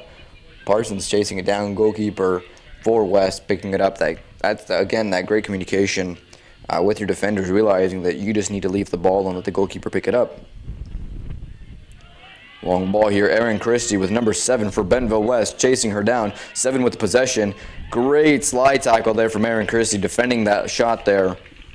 And once again, we see Springdale's defense really sacrificing themselves and just going hard and making sure that they're not going to get anything off. But it is going to be a corner for the Bentonville West side. And one thing it's important to keep in mind is Erin Christie, in one of her last matches, had a couple of unfortunate, unlucky touches where she scored some own goals. So it's really great to see her bounce right back and doing an excellent job of defending and not letting her impact the way she performs in other games. And that's something that we were expecting to see with the great support that Springdale gives each other and their teammates. So I'm really glad to see that actually coming into effect and seeing her bounce back and playing a great, great game. There's a shot from Bentonville West, just a little bit left of the goal, going out for another goal kick for the Springdale side. One thing I would like to see from Springdale, they've been having a lot of goal kicks this second half. One thing I would like to see if Bentonville West would give it to them is to make some short goal kicks, because sometimes it's a little bit hard to control where the ball's going. We've been talking about the wind kind of being a factor, but... Long shot there, number 20 for Bentonville West, taking a cut up to the right side, taking a shot and putting it nicely behind the net. That's going to put Lady Wolverines up 3-0 against Lady Bulldogs with 22 minutes left in the second half. But kind of like I was saying, if it would be nice to see those short balls so they'd be able to play those out of the back. Sometimes you get the best attack from playing out of the back. So it would be interesting to see what would come of that if they would just play a short, almost pass out of the goal box. One thing I would like to see a lot more of, especially from Springdale, is a lot more coordinated plays up top. They're doing a lot of long balls, and they're seeing that it's not working too much for them. But they've been doing an excellent job of passing and moving and really doing a lot of those wall passes and communication. So I like to see that implemented a lot on their offensive attack also. And we had a substitution for Springdale, Yesenia coming out for Ana Centillo, coming in to play that left midfielder position.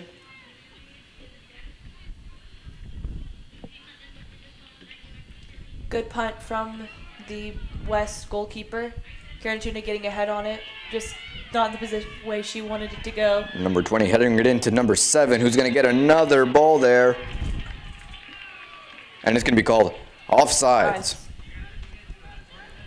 Now number 20 headed it centrally for number 7. Number 7 was in an offsides position, so that goal will not count, and it's still 3-0. And you can't come from an offside position back onside and then offsides again. That's not allowed. So the good call by the refs there.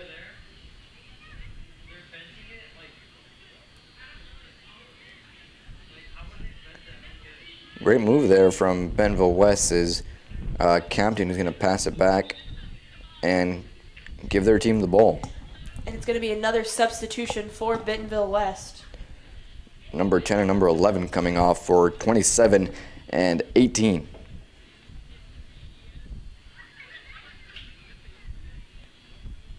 Erin Christie and Alexa Calderon trying to clear that ball out of there, but still going to be West throw-in. 39 with the shot from way out, and it's going to be sent over the net, and it's going to be a goal kick.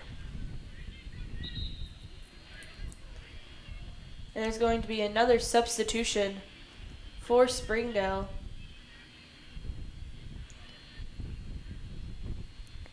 Coming off is number 5, Erin Christie, and in her place is number 22, Alexis Chavez for the Lady Bulldogs. Long ball there, number 24, Bentonville West chasing it down, but Noelia picking it up with no issues.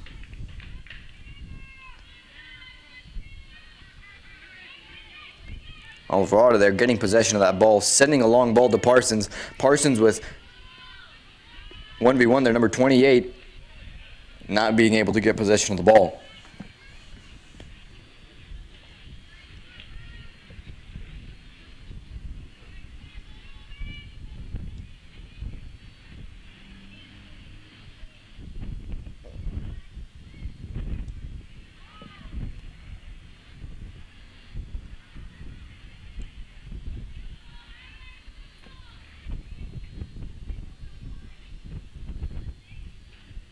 Springdale pushing with the throw-in in Bentonville's defensive half.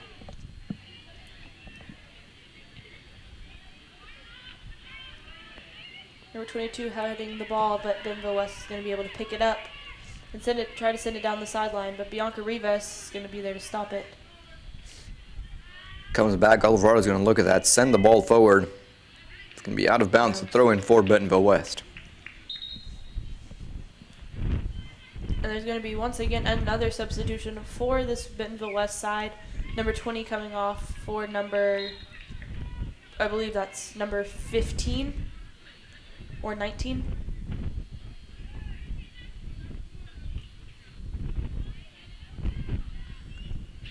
West is really putting in some fresh legs there, especially on the offensive. Number 20 was definitely giving Springdale's defenders a hard time. She was very quick and very talented there.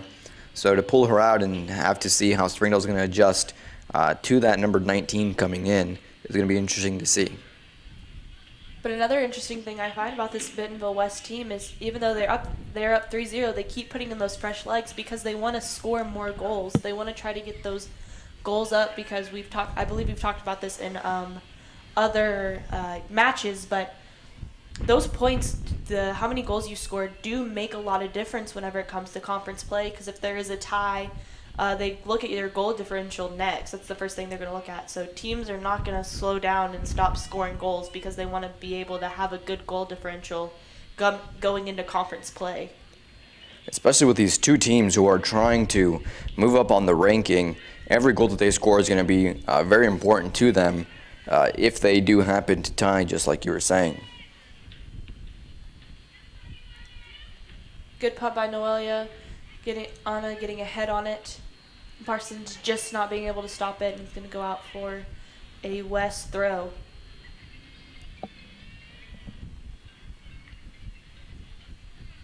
And that throw-in was actually a really nice example of something I like to see from teams on throw-ins is just not worrying about just having to throw it forward. Sometimes throwing it back or just throwing almost like a wall pass of sorts can be very beneficial because a lot of times other teams aren't expecting you to throw the ball back. They're thinking very offensively minded, thinking, oh, this person's going to try to throw forward. So if you're able to throw them off a little bit and be able to restart your offense a little bit better, sometimes that's the choice to make.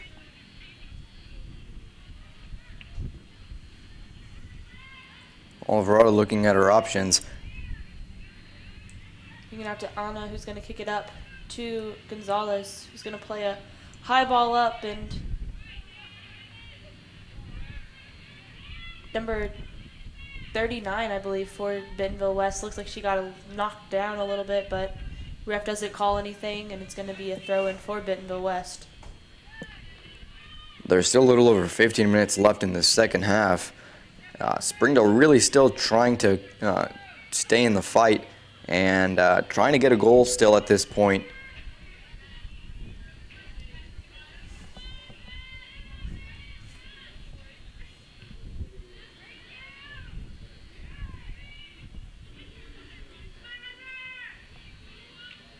That's going to be Springdale's going to kick the ball out of bounds, and it's going to be another throw-in for the Bentonville West side. But once again, we're going to see another substitution for this Bentonville West side. Number 7 going off and number 20 coming back into the game. Again, number 20's not made it easy at all for Springdale's defenders. She's very quick and very talented, so to see her come back in, I'm sure is not a sigh of relief for Springdale's defenders, knowing that they're going to have to work and continue to work for the rest of this time.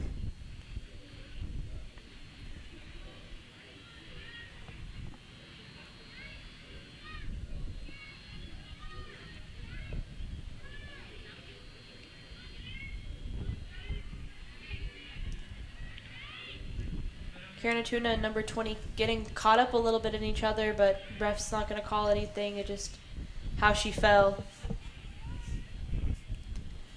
And it looks like Springdale's about to put in about 6 new players next time they have a chance to substitute, trying to get some fresh legs out there and make some new plays and try out some new things.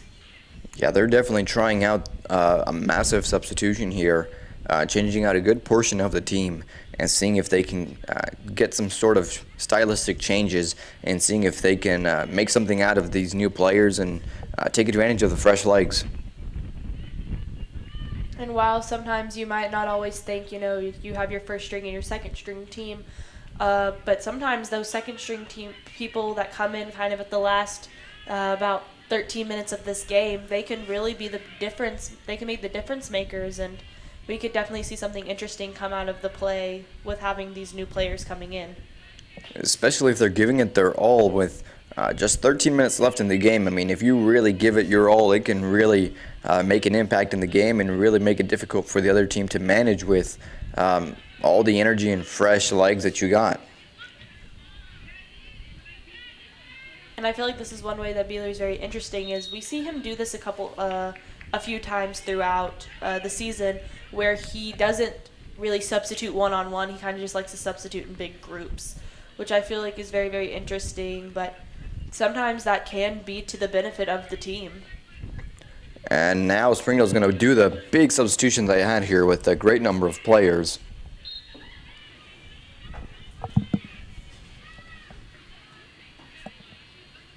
I believe Gonzalez is still staying on, and so is Parsons and Anna and Alexis have all stayed on, but everyone else has gone off to make way for new players.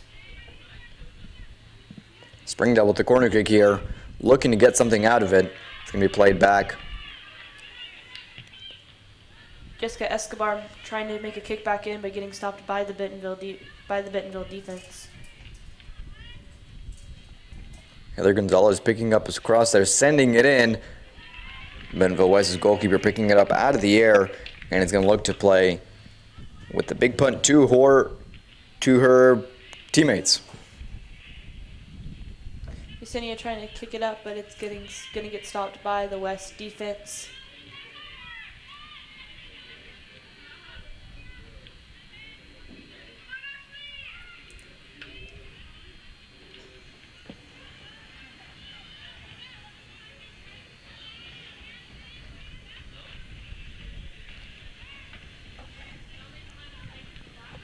Bentonville West struggling to push out of their defensive half. We have Yesenia here setting a ball in.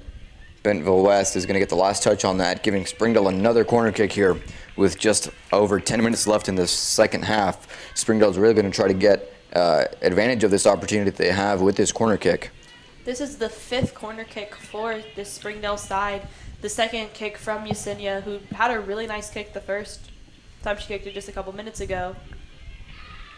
And the goalkeeper mishandling the ball there for a second, just nobody on the Springdale side able to get there and capitalize on that little bit of miscommunication.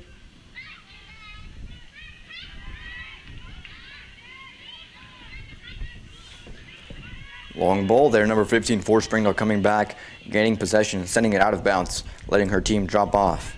Jackie Estudiante able to get there, kind of still stay with that same philosophy that we see Karen Atuna and Erin Christie playing with, just being able to step in right at the very last second and make the good play. Bentonville with a nice cut, centered in. Noelia Romero picking it up out of the air and looking to see who she can play it to, and giving her team an offensive approach here with just under 10 minutes left in the second half. Yesenia setting the ball up.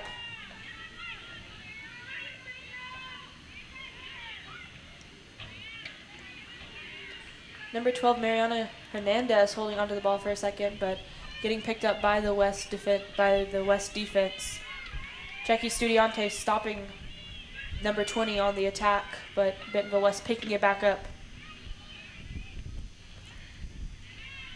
West looking for another opportunity, playing it short to number 20, who is stopped in her tracks from Springdale's defender. 18 with the ball now, taking a shot again, blocked with a shot from number 22 for Springdale.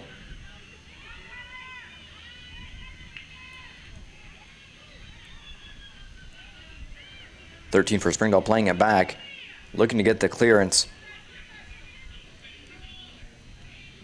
Goalkeeper's going to pick it up and try to get her team down the field.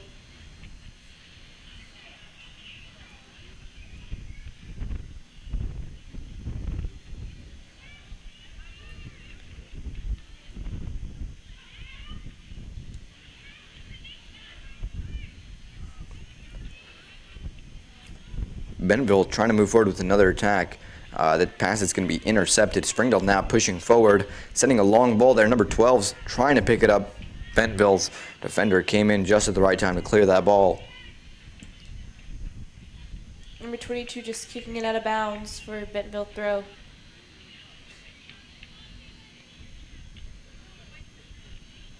Just about 8 minutes left in the second half of play. Wolverines up 3-0. Now, one thing that I feel like is very, very evident as a result of the game is the first goal that was the most crucial. We had both teams fighting for it in the first half, and when that came to a close, we started the second half, and West was the first team to be able to get the first goal, and 2 goals soon followed after. So I feel like that was one of the biggest defining moments, and that's really what it came down to, even from the start of the match, is who was going to get that first goal, because both teams were playing very, very well. Noelia going to knock that down and pick it up and once again try to get her team on the attack.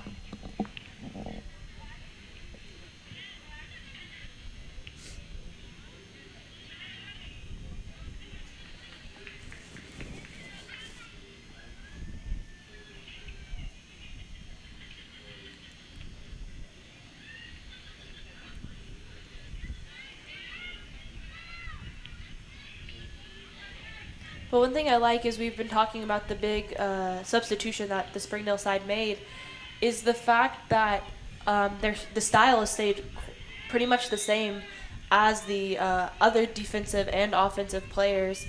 We still see them, holding them off really, really well and waiting for the very last second to step in and make those plays and make sure they can't get around them, which is always nice because sometimes you find players that come in and don't play the same style, which can mess up the flow of the game, but I feel like they've been playing very, very similar to how they were playing earlier, which is nice to see. I agree. It's nice to see that the team is in the same mindset and the same mentality, that they're seeing the game the same and that they're on the same page. So whenever these substitutions do come on, the rhythm isn't lost and they're able to play and just, as a matter of fact, increase the intensity because you do have a lot of fresh legs. And we were talking about it during right before half was over. Beeler, till the very last second, was talking to his players, and that could be a testament to that, to show that he was making sure that everyone understood exactly what he wanted to happen. No matter who was going in, they had their expectations, and he is going to hold them to that high of a standard.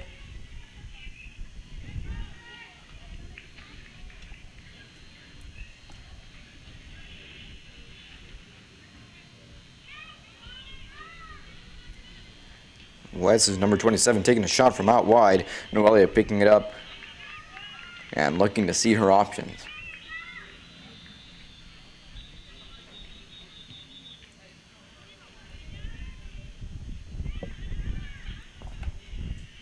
And that's going to go out of bounds for a Springdale throw in their defensive half. With just 5 minutes left in the second half, the substitutions Springdale did have been holding their own for the rest of this match. They haven't let Bentonville score another goal, and they've been really holding down this other team.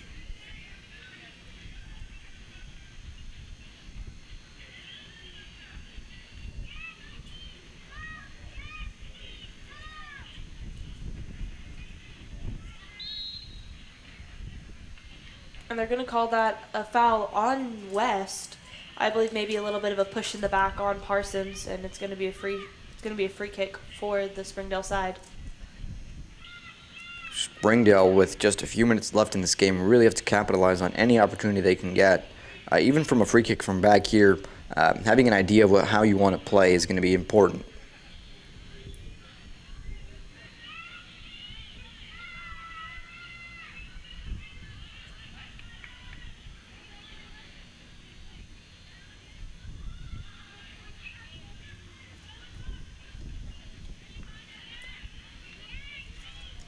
Heather really battling there, trying to get that ball, and it's going to go out for a Springdale throw.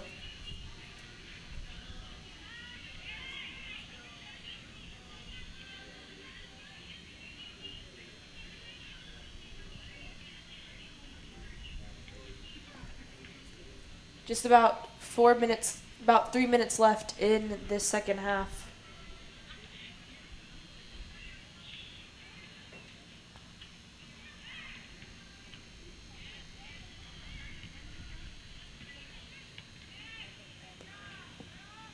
We see both teams kind of playing a little bit of kickball, just trying to get the ball up the field and not worrying too much about keeping possession.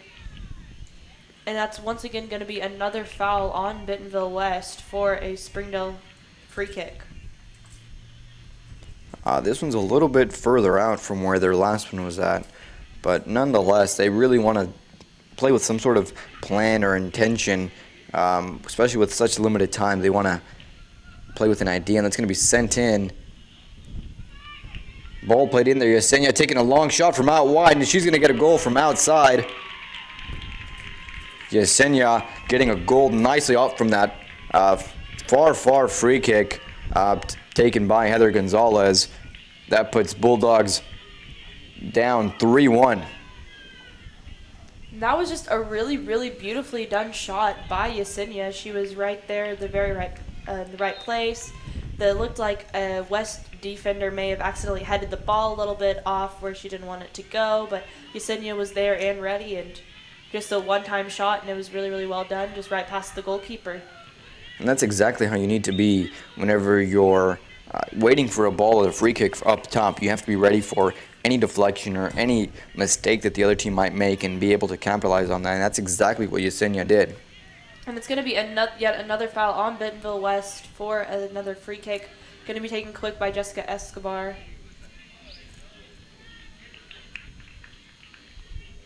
And then a throw in for Springdale.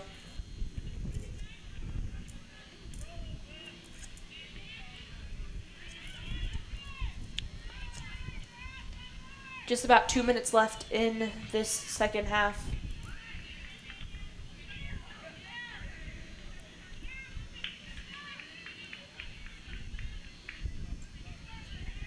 Springdale playing it quickly off of that throw-in. Yesenia trying to move forward with the ball. Springdale awarded another throw-in.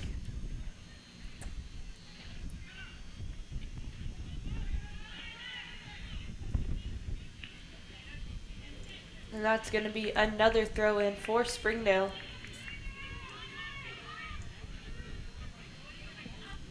Sometimes just a bunch of throw-ins right after another is a strategy, just trying to get the ball up the field the best that they can.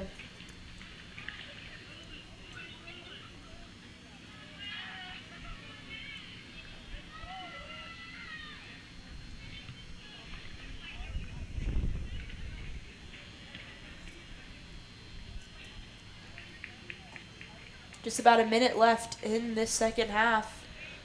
That is an unfortunate position to be in with such little time left in your own defensive half with the throw-in. As we were saying earlier, it's fairly difficult to really clear it out of that space and get it away from the opposing team when you're trying to move forward.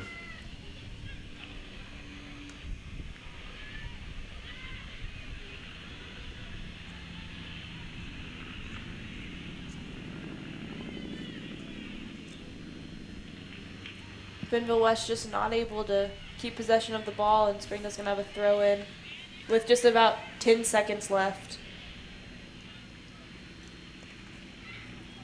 I'm really glad to see that even though Springdale is down on the scoreboard, they are continuing to fight for every single ball, and that's going to be the end of the second half. That'll be Lady Wolverines winning 3-1 against Lady Bulldogs.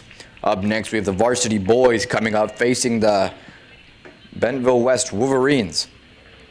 Tune back in to see the rest of that game.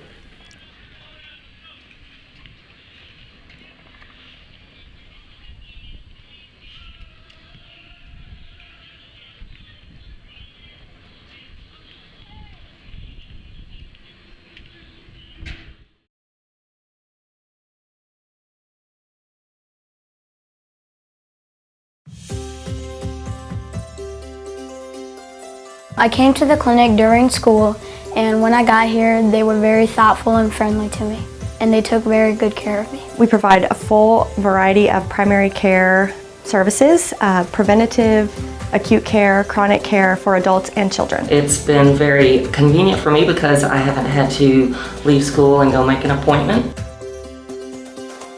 If your student gets sick, you could send them over to one of the wellness centers rather than having to take off of work. It's kind of hard sometimes to get out of the work. It's just good that they have like a school-based clinic, because like that, if the child is sick, they could just come over here without the parent even coming in.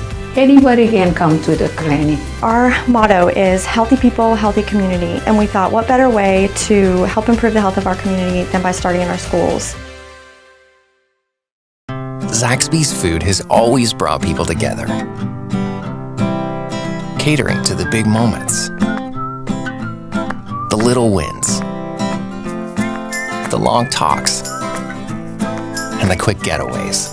Because food this inviting is bound to add a lot of flavor to your life. Introducing the Zax Pack. Served with chicken fingers, sides, Texas toast, and iced tea. Pick one up for dinner or your next event. Friends, family, flavor. Zaxby's. Indescribably good. For over 20 years, Community Clinic has served Washington County with quality and affordable health care. With 3 wellness centers in Springdale, located at Jones, George, and Elmdale Elementary, our services include primary care, pediatrics, prenatal, behavioral health, and physical therapy. We offer services in English, Spanish, and Marshallese so that we can help your family. The Community Clinic. Healthy people, healthy community. Springdale Public Schools are connecting students to student achievement,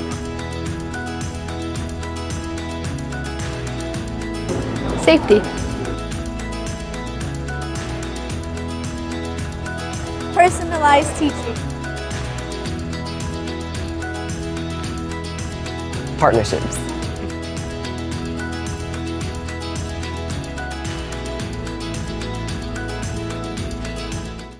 At Springdale Public Schools, we're given every opportunity to succeed because we are #the choice for education,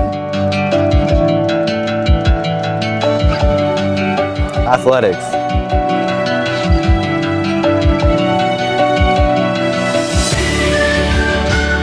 music,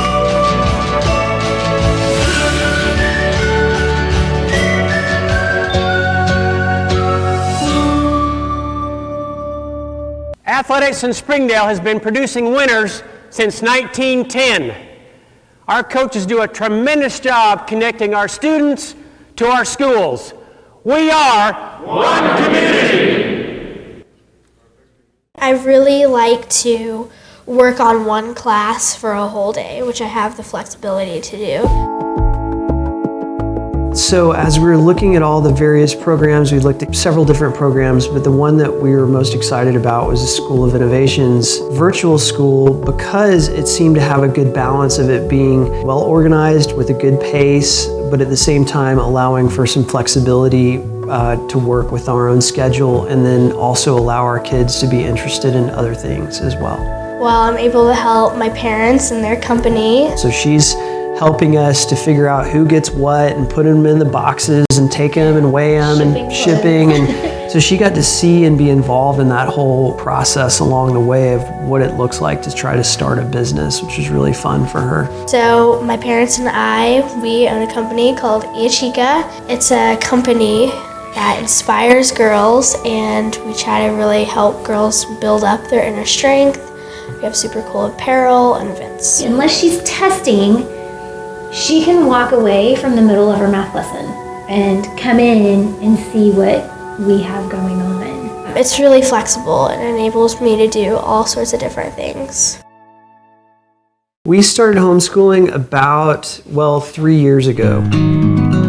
Right now, there's so much available in terms of homeschooling that it's a little bit overwhelming. So I started homeschooling in the 5th grade, and we were doing club soccer, so we were traveling. I first became interested in the Don Tyson School of Innovation, just what they were doing, and was fascinated by their approach. So I went and studied their website and saw that they had a virtual school. It's really flexible and enables me to do all sorts of different things. And then also being able to contact teachers if I have questions that my parents can't deal with. She really loves science, and she was moving so fast that they were able to actually move her up a grade.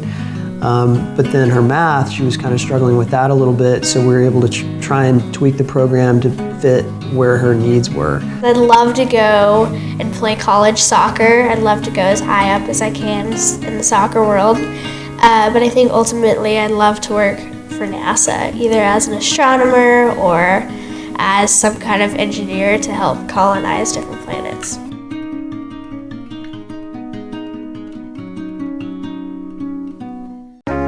The Don Tyson School of Innovation in the Springdale Schools now offers middle-level courses. If you are entering 6th or 7th grade, you can enroll now at the School of Innovation. School of Innovation offers complete options for an advanced placement program.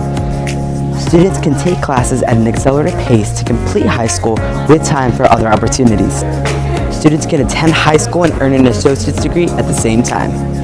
At the School of Innovation, you can also earn certifications that are recognized in business and industry.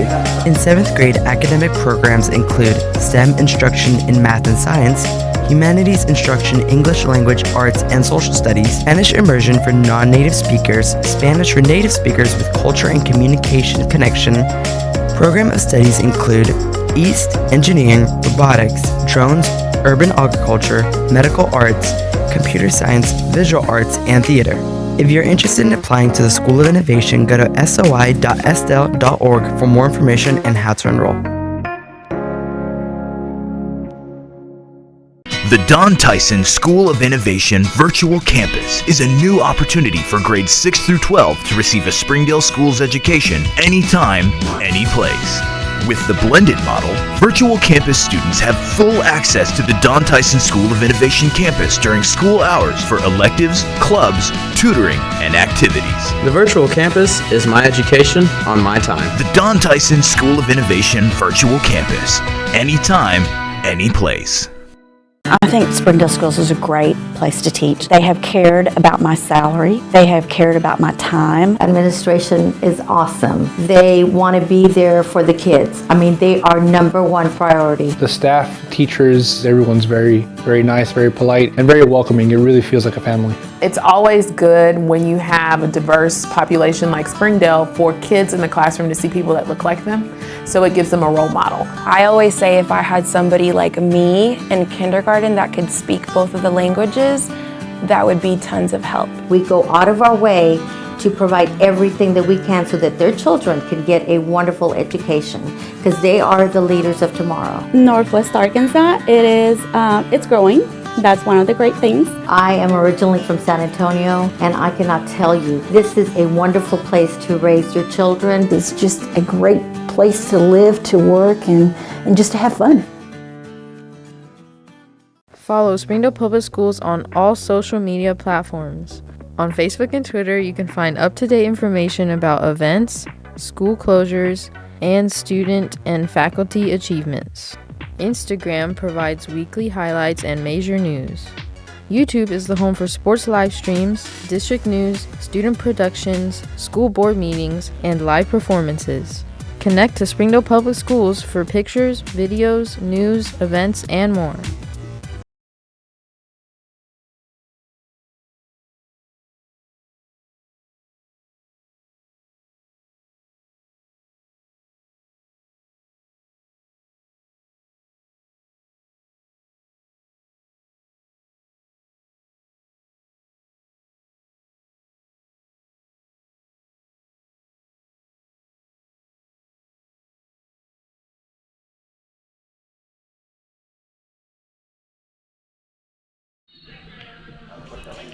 Welcome back, ladies and gentlemen.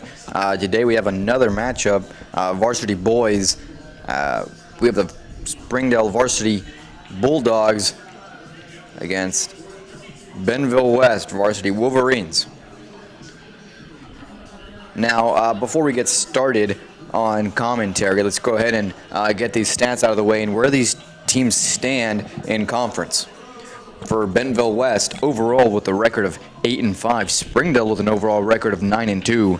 Bentonville with a conference record of 4-4, ranked 4th.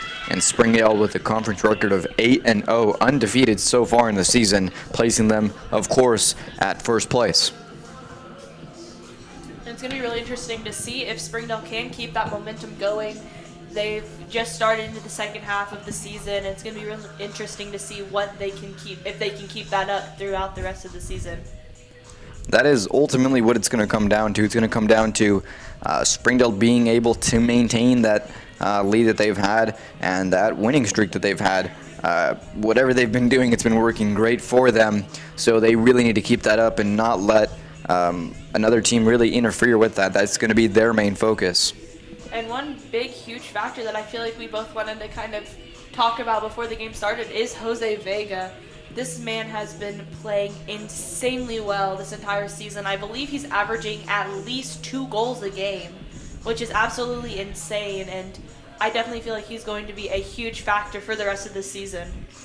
I couldn't agree more, and I really hope that the other team is able to recognize that and deal with it. I mean, not there's a whole bunch you can do whenever you're facing a skilled player besides just try to defend at your very best, but I think it's important for the team to realize who they really need to focus on. They've already played this team before, so for them to recognize how Springdale's playing and see what they can take advantage of and is really going to be a key part, especially for Bentonville West. Definitely, and I feel like what this Springdale team needs to do is just realize that, we were talking about this earlier in the girls' game, is these teams could be coming out with completely different strategies than what they usually play against this team, because they have played each other already this season. So we could be seeing 2 completely different sides coming out and playing 2 completely different games than what the other team was expecting.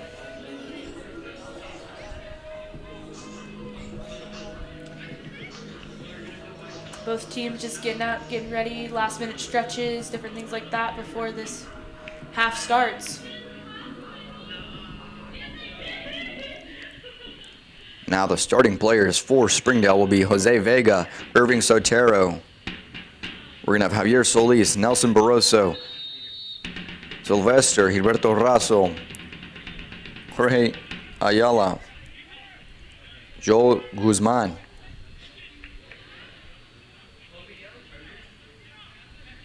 And we see, like we were talking about during the girls' game, we see that same type of kickoff that the girls played with this boys' side.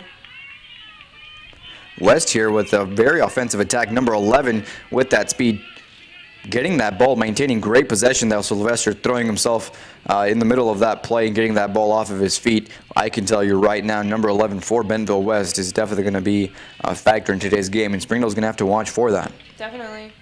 And that is going to be a throw-in for this Bentonville side. Long shot there, number 9 from Bentonville West, hitting it over the net.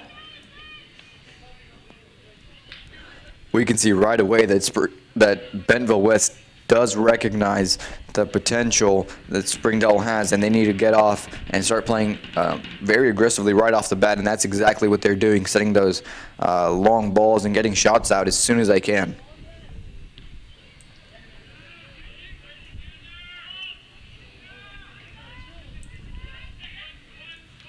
Bentonville West actually keeping possession most of this half so far, even though we were only about 2 minutes in.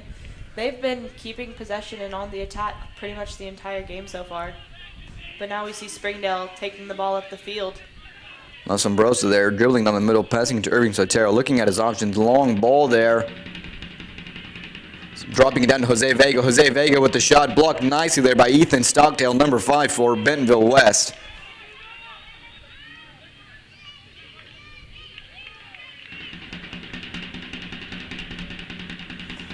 That's going to be a throw-in for Springdale. Just an easy one, Javier Solis. Joel Guzman there trying to get center there, but 16 for Bentonville West is going to be sending it out of bounds. Nelson Barroso there with the long ball for service. West picking it up. Jose Vega, number 10, dribbling there in the midfield. He's going to get bodied off of the ball, and a long ball now for Bentonville West. 11, Gilberto Razo watching his back. I have a pretty good feeling that we're going to be seeing a lot of that in this match.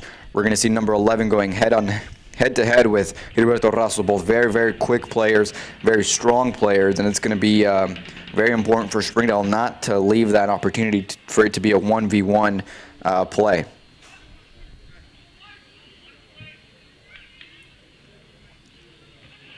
Jose Vega, Danny Maldonado, trying to play it out wide to Joel Guzman. And the sideline ref's going to call that ball out of bounds, and it's going to be a throw-in for Springdale. Right out of the gate, we're seeing a very high-intensity match. Bentonville West definitely coming out of the gate, trying to get a goal in. And Springdale trying to do exact same thing, pushing out, trying to get some plays and some creativity from the get-go. As we've been talking about with the girls' game, that first goal is going to be absolutely crucial in this game. We're going to have to make sure that both teams are going to be playing really hard, and whichever team gets that goal first is probably going to have a little bit of a mental advantage over the other team. One thing that I'm fairly surprised to see is Springdale are currently undefeated in conference, and for them not to come out of the gate is going to be really important. They have to start from the get-go knowing again that they have a target on their back. So for them to come out and match the intensity is going to be very, very important, and for them to maintain that intensity throughout the entire match.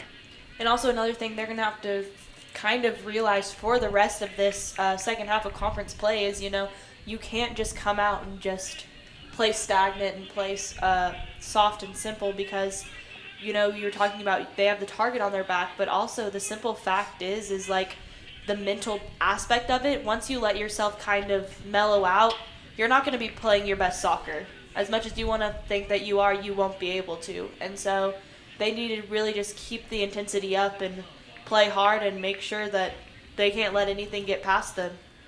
Although we see Nelson Barroso is usually a very offensive player, it's good to see him recognizing that a lot of Bentonville West's attacks are long balls sent from their defensive players. So for him to realize that and not push up so much is going to be important.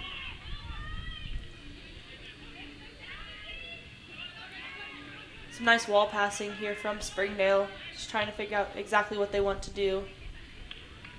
And they're going to call it offsides.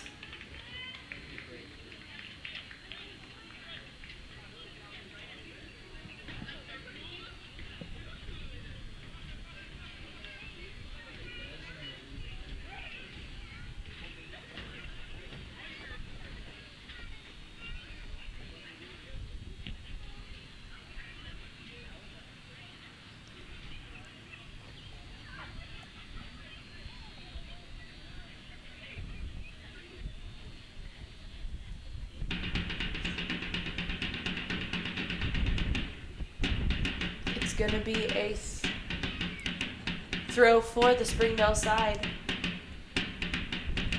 At least for the start of the game, one of the important things that Springdale is going to have to realize is, again, that West is sending a lot of balls forward, sending almost every single long ball that they can. So for them to be able to defend on that, it's going to be very important to not concede a goal early on in the first half.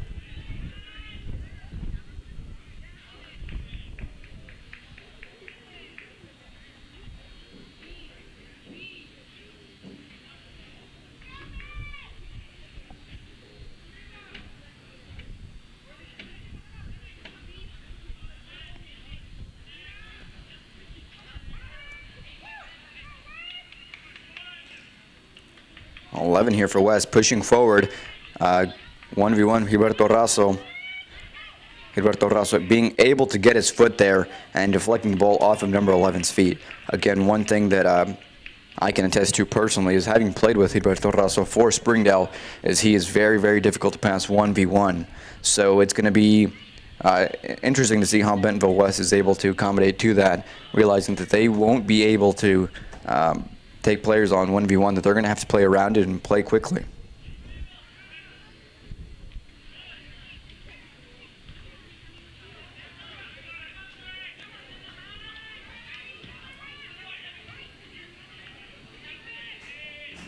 Number 5 just able to pick that up for the Bentonville West side.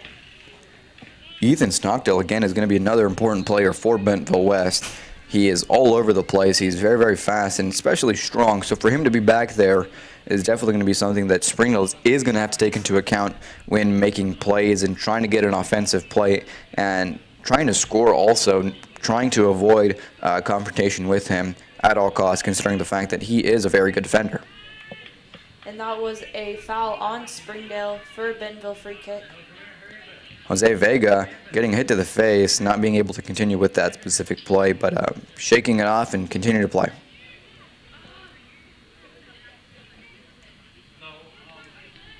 And it's going to be a goal kick for the Springdale side.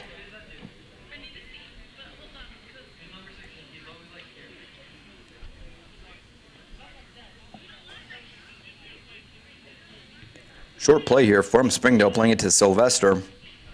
Which is exactly what I was talking about wanting to see in that.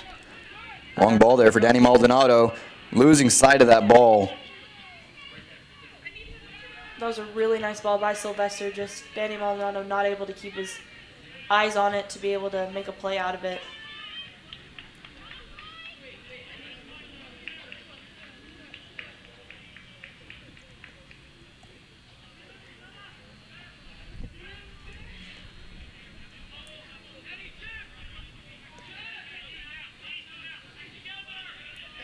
Sylvester Martinez looking for that long ball, playing it.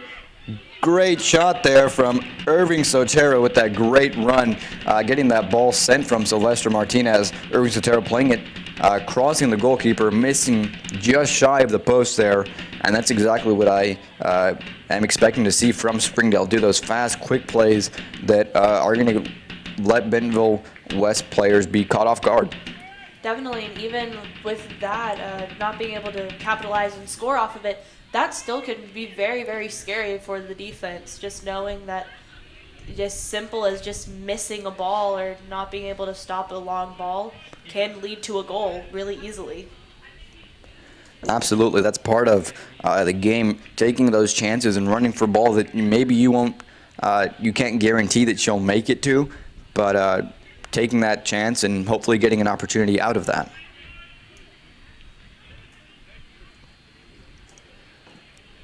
One thing that I see in the style of play alone already in just the first 10 minutes of the game is Springdale is really trying to maintain their composure when they do have possession. They hold the ball, look at their options, and try to pass.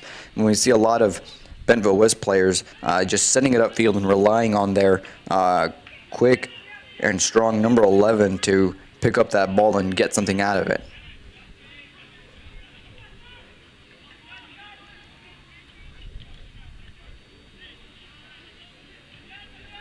And I feel like that kind of sticks to the idea that we've been talking about pretty much this entire season, is how creative this Springdale side can be with their different plays and ideas that they come up with. You know, they're not always just going to try one thing. They're going to try to switch it up and be different to kind of catch the other team off guard. So I definitely feel like that's something we are going to see tonight and throughout the rest of the season, is just them switching it up and playing smart and trying out new things. We're going to have a foul now on Bentonville West for Springdale. One thing that I've seen already is not only Nelson Barroso, Javier Solis, all looking for Jose Vega there, and Jose Vega hasn't been able to get more than just one or two of those balls and able to turn around and get a shot on. So maybe they're going to have to look at their other avenues and other players that are open, considering the fact that, again, Jose Vega is going to be an important player that Bentonville West is going to recognize and try to mark personally.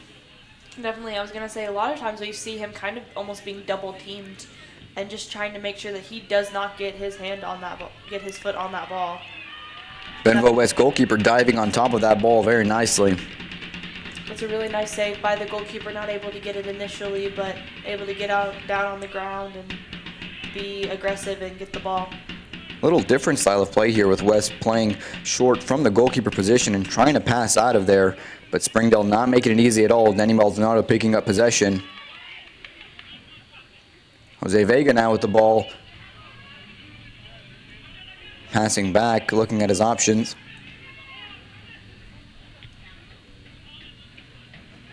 That's great awareness there on the field, seeing Irving and Nelson cross the field there, really opening up and expanding the field and trying to give themselves as much options and avenues as possible. We're going to have a punt from the Bentonville West goalkeeper.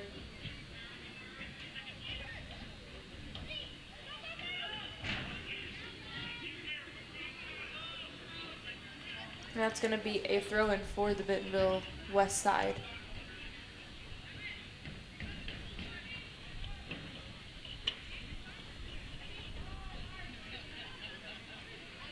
We aren't seeing too many West players pushing so much pressure on that throw-in, but now we have Springdale with the ball pushing forward. We have Joel Guzman there playing to Jose Vega. The nice turn there, looking to see his options. Takes a shot from out wide. Goalkeeper not be able to get it on his hands.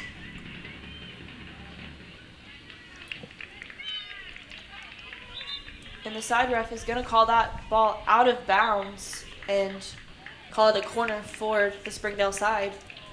I believe the first corner for Springdale, and actually of the night. Springdale again having a set piece here and having possession of the ball, seeing if they can capitalize on this.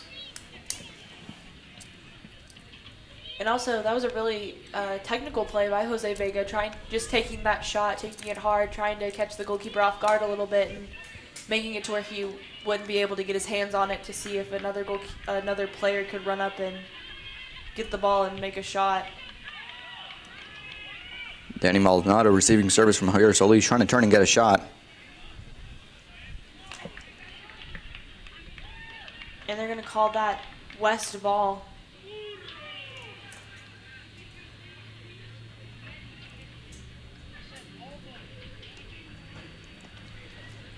On that left side, left midfielder position, we have Gabriel Guardado. Jose Vega here turning, looking at his options for the ball, dribbling forward. Shot again from out wide. Jose Vega missing shy of the goal.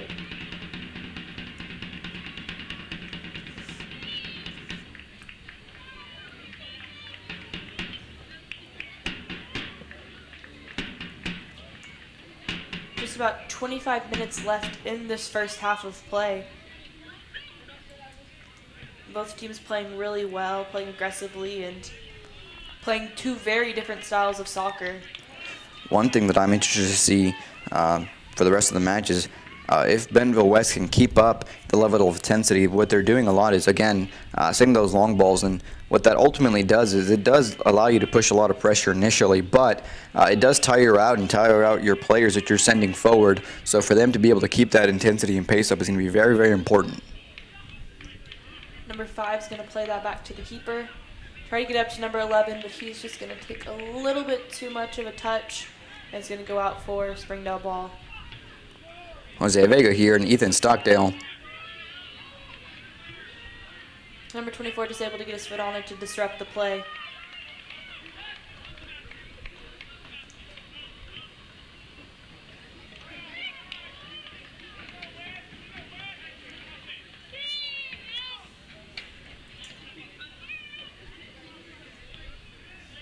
Springdale's going to play the ball out of the back.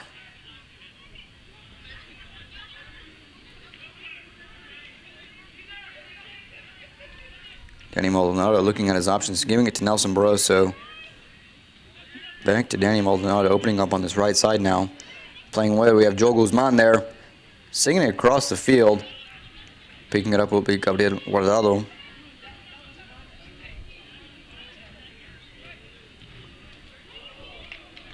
We had a dangerous ball there. We had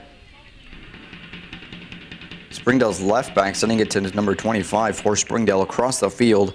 And number 11 just missing the ball there, but that could have been a very dangerous ball if he had picked it up. Definitely. Now, as a defender, that's a very dangerous ball that you don't always want to play. You want to try to pass it to your center back, who then crosses the field, because sending a ball directly across the field like that opens up a lot of room for error and the other team picking it up. Definitely, and especially with number 11 staying right there on the 50-yard line, just as close to the defense as he can. That was very, very dangerous, and they're very lucky that he wasn't able to get a good foot on that.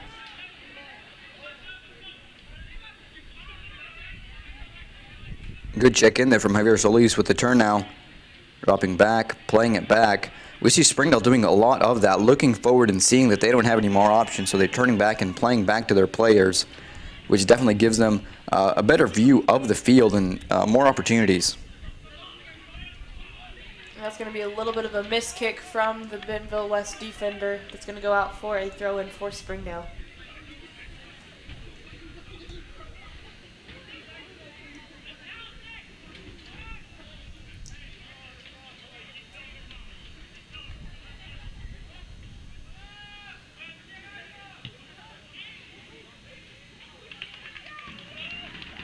Long ball there from Nelson Barroso, but Bentonville West's goalkeeper is able to pick it up. Even with Springdale's forward trying to put some pressure on that, still able to pick it up. We have a foul there on Springdale for Bentonville West.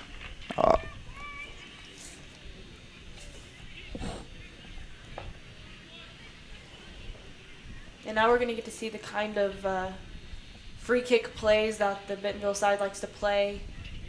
It looks like they're probably going to go for even a shot possibly from the 40. Ethan Stockdale taking the free kick for Bentonville West. Bentonville West still getting possession of that ball. Playing it back, Jose Vega getting possession there. Taking number 21 and cutting it. Looking at his options, dribbling down the middle of the field. Playing it to Irving Sotero, who pushes forward again. Number 21 just able to get his foot on it to kick it out of bounds. Now once again we see Springdale play the ball back to try to reset their offense.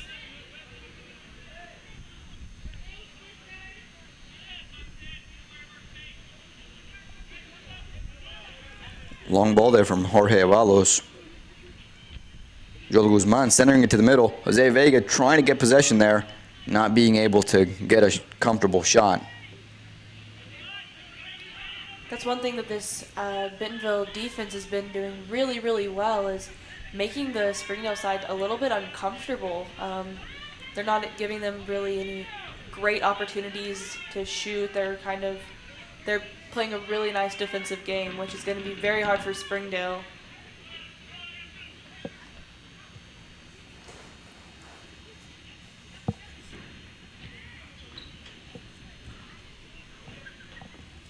We can kind of see already the effect of playing so many long balls to begin with. Bentonville West isn't doing so much of it anymore. It could just be because of how physically demanding playing that specific style is. I mean, when you're tiring out your forwards and your midfielders to chase those balls, it really can put a strain very, very quickly. I see Springdale being able to pick up that punt from the Bentonville West goalkeeper. Going to play it out of the back once again to try to set up some sort of play. I really like to see the amount of composure that Springdale really has, especially whenever they're having the ball in the defensive line. They have no pressure to force any plays forward, and we have a goal there. Jose Vega, of course, averaging 2 goals per game, scoring the first of the night against Bentonville West.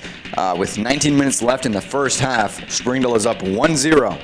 And that's just one really nice thing about Jose Vega. He took on, I believe it was number 5, just head on, and was able to dribble around him and get a really nice ball out of it. And that's just one really nice thing about him, is that he plays so well, even just getting around players, not even just shooting or having a lot of skill. He gets around players like they're nothings. It would be up to West to recognize the talent Jose Vega has and to really be trying to put as much numbers and as much bodies on Jose Vega as possible, to not allow exactly what just happened, where you take a player and then he has the opportunity to shoot, and again, he is a very good shot, so he's going to take advantage of that.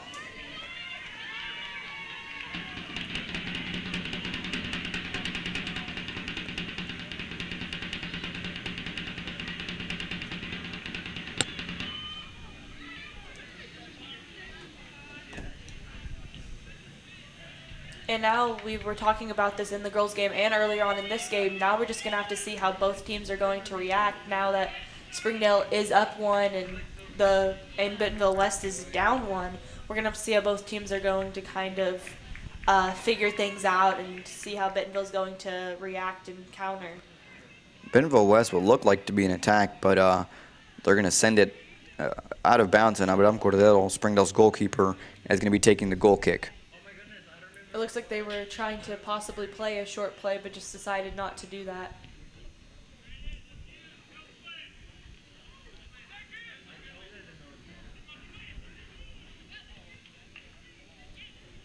But one thing I would like to see from both of these sides is just don't get sloppy, because sometimes you can get up a goal or get down a goal and kind of start to play a little bit sloppy and just not play to the best of your ability. So it's going to be up to both sides to just play really, really clean, crisp soccer for the rest of this half and the next half. We are going to have a foul now in favor of Springdale, about 20 yards away from Bentonville's goal. We have Nelson Barossa, who is a very good free kick taker. He knows where he wants to play it, and we're going to see him take it now. Low. Jose Vega now trying to turn on the ball, playing it to Irvin Sotero back. And honestly, sometimes I like those kind of plays more than just taking the shot, because a lot of times, like I was talking about in the girls' game and even in the boys' game, those shots are very easy to recognize and stop, I know, as a goalkeeper. That because you just immediately understand the shot. But if you play those low balls to where a player might have to take a couple steps or try to figure them out and pass the ball, it makes it a lot harder on the goalkeeper.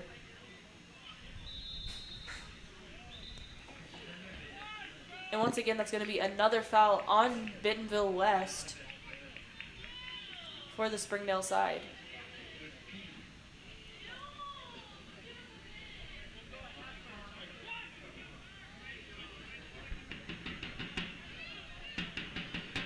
Jorge Avalos taking the free kick for Springdale.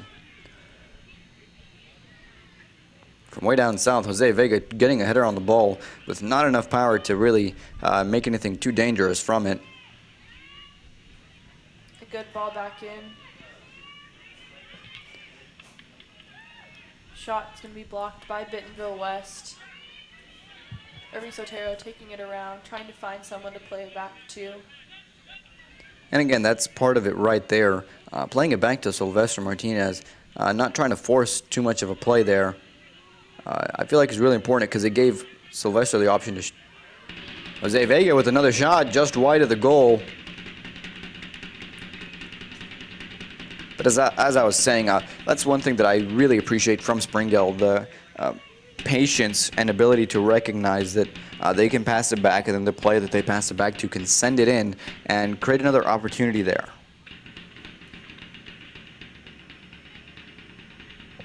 And also it's really nice that Springdale recognizes that not every play has to go forward, which we've talked about before. You know, they realize that maybe it isn't the best idea to try to play forward. Sometimes you need to play it back or play some wall passes to kind of figure everything out before you try to make that move forward.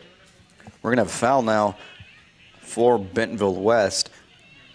Tommy Schultz getting pushed from behind, number 2 for Bentonville West. And this is in a pretty good position for West. Number 5 coming up to take it once again.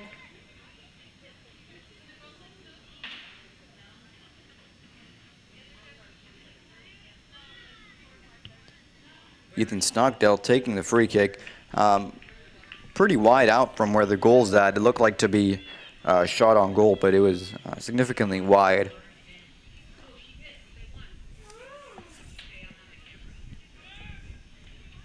Springdale playing short with Jorge.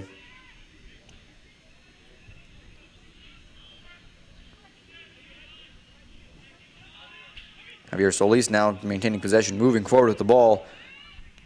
Trying to look for a pass there to Jose Vega, but it's slipping past both of them.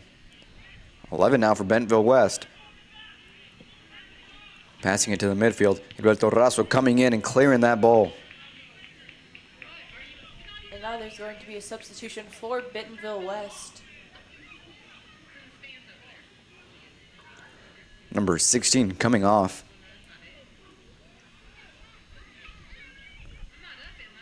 Putting in a new midfield player, possibly trying to get some fresh legs in there, maybe try out some different plays, different things like that to see if they can get any goals with about 13 minutes left in this first half. Number 10 for Bentonville West coming in.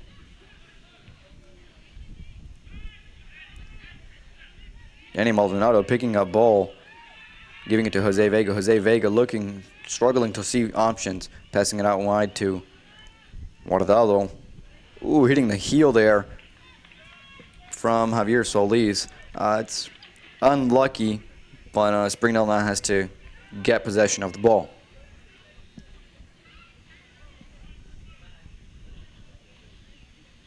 That's going to go back to Springdale. We were talking about how hard it is to get that ball out of your defensive half whenever you have a throw-in, because those teams are going to be standing there and pressuring you as hard as they can to try to get that ball back into their attack. 24 for West, sending a long ball. Jorge intercepting that very nicely. West now with the ball.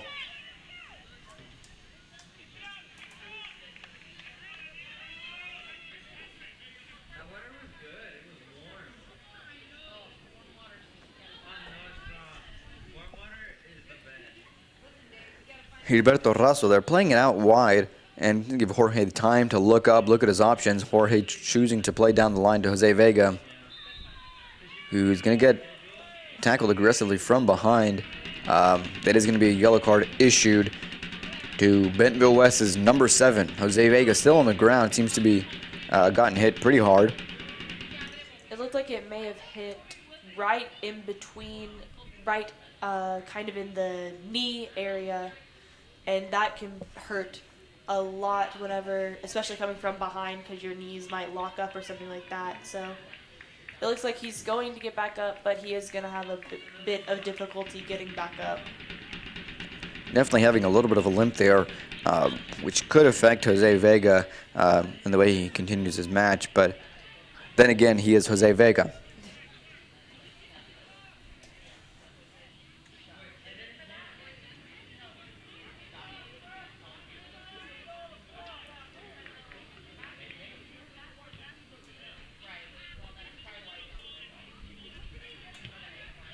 Lester Martinez trying to get service there in the midfield. Bentonville intercepting that, trying to move forward. That's great defensive pressure there from Gabriel Guardado, running all the way back, getting possession, and now Springdale moving forward with the attack. Joel Guzman pushing up on the right side, 16, number 21 for Bentonville West, sliding in with a nice clean tackle, giving Springdale the throw in. That was a really nice job by number 21 for the Bentonville defense, just to be able to read and know exactly when to do it. Almost like we've been talking about with Springdale's defense, just knowing at the very last second to step in. Number 21 showing that ability as well. One of the hardest parts of doing a play just like that is being very, very careful. I mean, if you were to slide just in the wrong position or in the wrong way or just be a little bit late, that could definitely be a serious, serious foul. Definitely, if he would have even been just a couple seconds later, that could have been seen as a foul and possibly even a card. And a free kick in a very dangerous position. Which is the last thing you want whenever you're down 1-0 and you still have a fighting chance of coming back and getting an equalizer. We just have about 10 minutes left in this first half.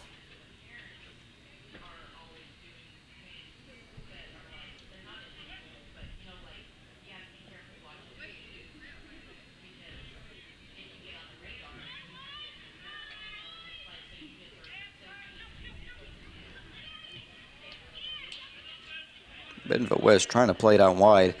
Still getting the possession there. Number 11 pushing forward. Passing it out wide to number 10. He's going to make a really nice run to get there. Nelson Barroso with the interception. Nice cut there. Still maintaining possession of the ball. And he's going to be flattened out, and so is Jose Vega. But they're going to call the foul back on Bentonville West.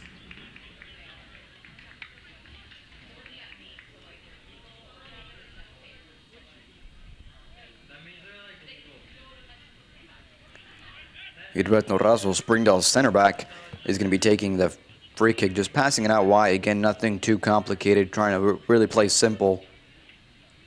They're really just trying to play a game of possession here, which is really, really nice to see.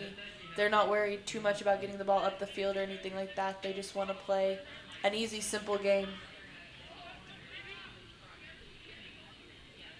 Nelson with the cut and taking a long shot there. Referee says that there was a deflection. It is now a corner kick for Springdale. Springdale's second corner kick with just 8 minutes left in this first half.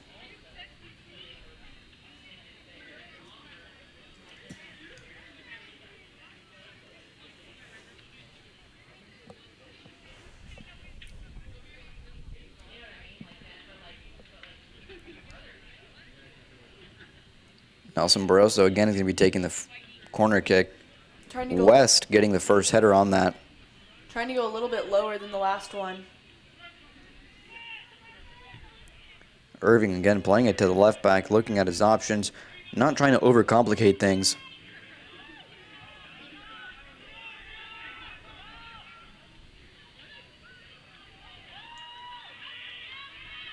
Number 11 now for Bentonville West, pushing up. Gilberto Rasso again coming in at just the right time, defending that ball very nicely. Springdale now on the attack. Joel Guzman pushing it, trying to get it past to Jose Vega.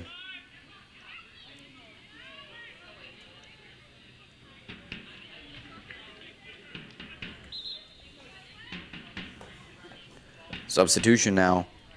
7 coming on for Bentonville West and number 20 coming off. We have Javier Solis coming off, as well as Joel Guzman. And coming on will be Jesus Aldalco,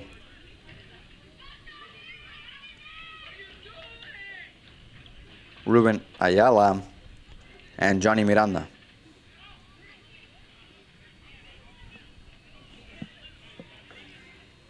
And that's going to be out for a Springdale throw-in with just about 6 minutes left in this half.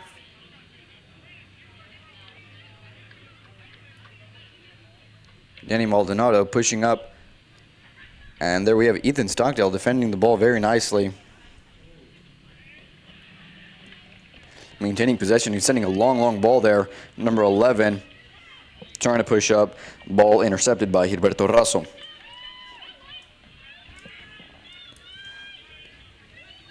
Tommy Schultz trying to play a wide ball there, intercepted by Johnny Miranda, who's playing very quickly there on that side.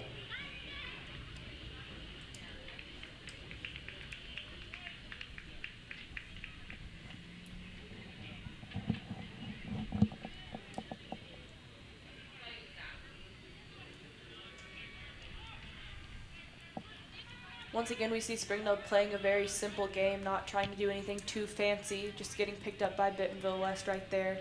Just trying to keep possession of the ball and not worry too much about making another goal, just trying to keep Bentonville West from scoring.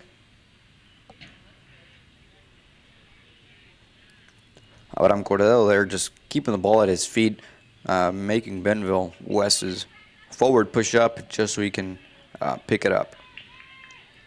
Long punt there. Bentonville actually making first contact with that ball. Tommy Schultz now turning and looking at his options. Springdale just able to get it out.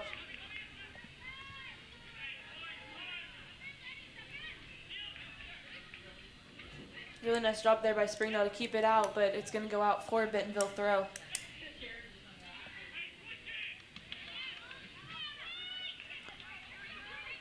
.24 for Bentonville West, taking on 2 or 3 Springdale players and still having possession of the ball. Tommy Schultz there looking at his options, taking a shot from out wide. Nelson Barroso getting in the way of that. Johnny Maldonado playing it to Ruben Sotero, looking on that left side and sees Johnny Miranda.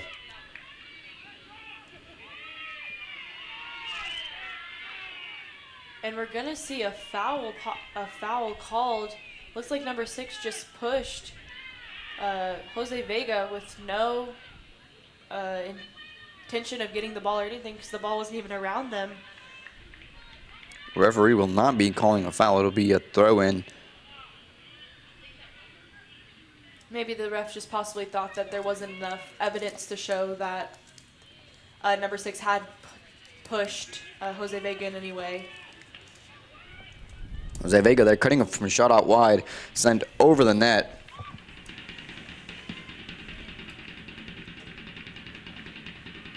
In the last about 3 or so minutes of this game, we're just going to want to see both teams keep up the intensity really, really well and just try their hardest to keep up what they've been doing so far this first half.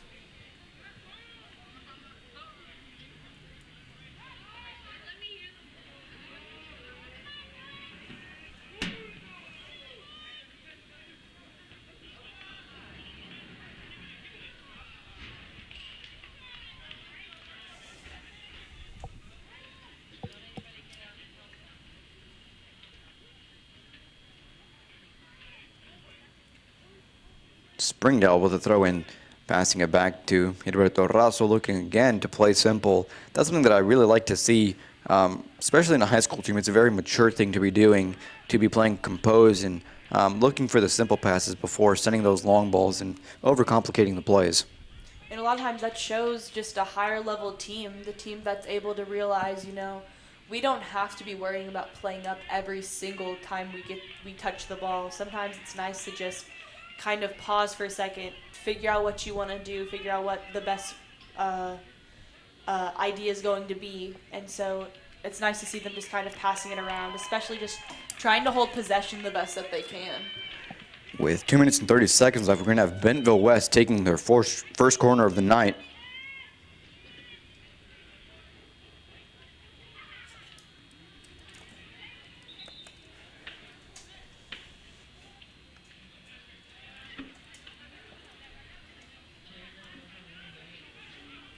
Both teams trying to get organized here with a short pass there from Bentonville West.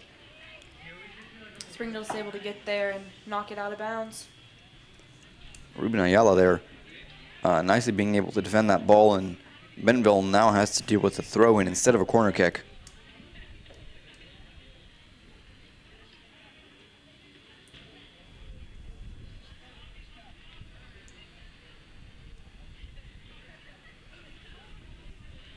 West looking to play that deep throw-in.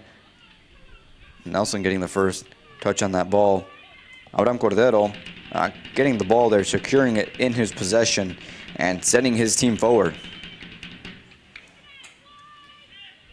This is one thing I'm really, really liking about this Springdale side is that even the goalkeeper isn't worrying about getting the ball up the field. He's worrying about keeping that possession, which a lot of times can be a team's downfall whenever they don't worry enough about possession. Even whenever you see a goalkeeper that's going to try to just pass the ball out and make it nice and simple. We're going to have a possible head injury here.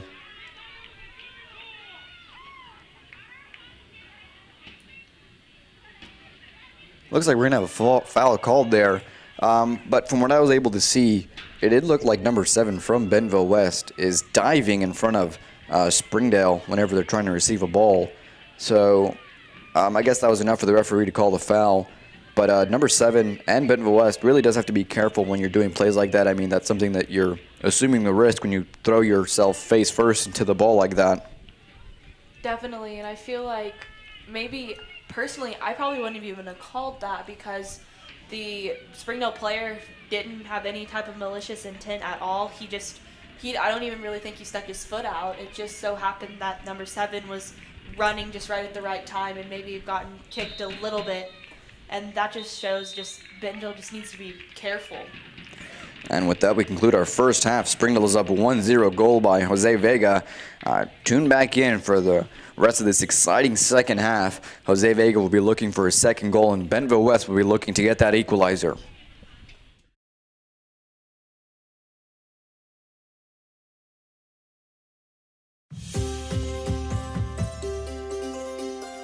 I came to the clinic during school, and when I got here, they were very thoughtful and friendly to me, and they took very good care of me. We provide a full variety of primary care services, preventative, acute care, chronic care for adults and children. It's been very convenient for me because I haven't had to leave school and go make an appointment. If your student gets sick, you could send them over to one of the wellness centers rather than having to take off of work. It's kind of hard sometimes to get out of the work. It's just good that they have like a school-based clinic, because like that, if the child is sick, they could just come over here without the parent even coming in. Anybody can come to the clinic. Our motto is healthy people, healthy community, and we thought what better way to help improve the health of our community than by starting in our schools. Zaxby's food has always brought people together. Catering to the big moments, the little wins, the long talks, and the quick getaways. Because food this inviting is bound to add a lot of flavor to your life. Introducing the Zax Pack. Served with chicken fingers, sides, Texas toast, and iced tea. Pick one up for dinner or your next event. Friends, family, flavor. Zaxby's, indescribably good. For over 20 years, Community Clinic has served Washington County with quality and affordable health care. With 3 wellness centers in Springdale, located at Jones, George, and Elmdale Elementary, our services include primary care, pediatrics, prenatal, behavioral health, and physical therapy. We offer services in English, Spanish, and Marshallese so that we can help your family. The Community Clinic, healthy people, healthy community. Springdale Public Schools are connecting students to student achievement,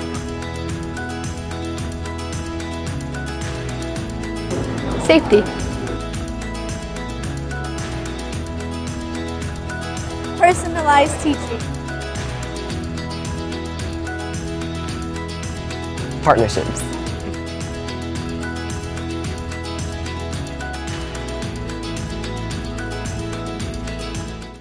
At Springdale Public Schools, we're given every opportunity to succeed because we are #the choice for education, athletics,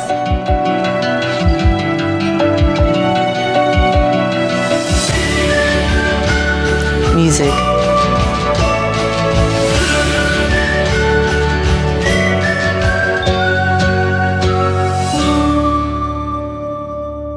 Athletics in Springdale has been producing winners since 1910.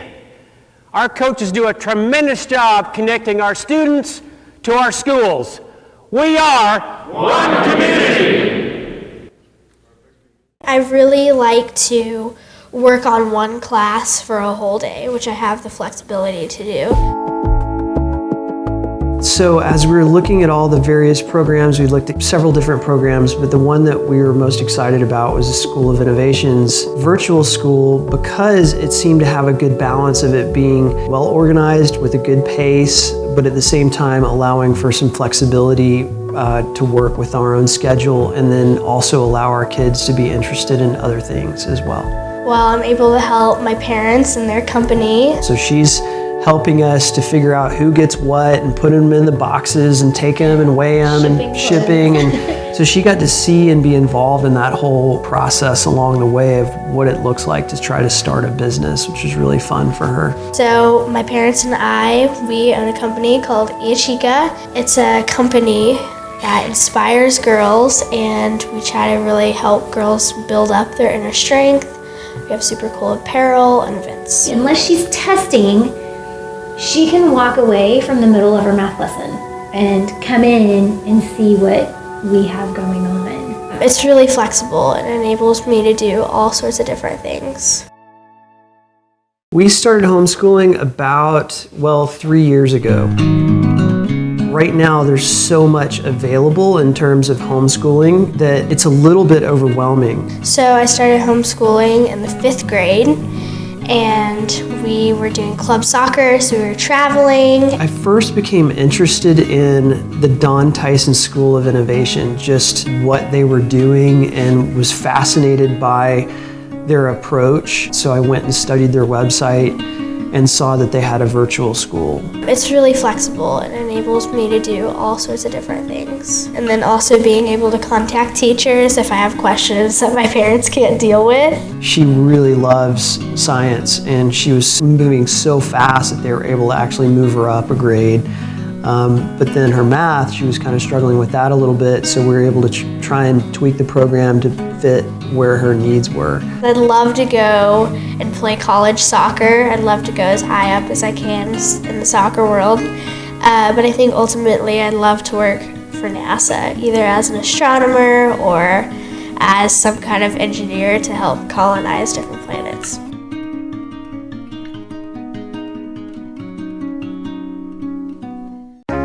The Don Tyson School of Innovation in the Springdale Schools now offers middle-level courses. If you are entering 6th or 7th grade, you can enroll now at the School of Innovation. School of Innovation offers complete options for an advanced placement program. Students can take classes at an accelerated pace to complete high school with time for other opportunities. Students can attend high school and earn an associate's degree at the same time. At the School of Innovation, you can also earn certifications that are recognized in business and industry. In 7th grade, academic programs include STEM instruction in math and science, humanities instruction, English language, arts, and social studies, Spanish immersion for non-native speakers, Spanish for native speakers with culture and communication connection.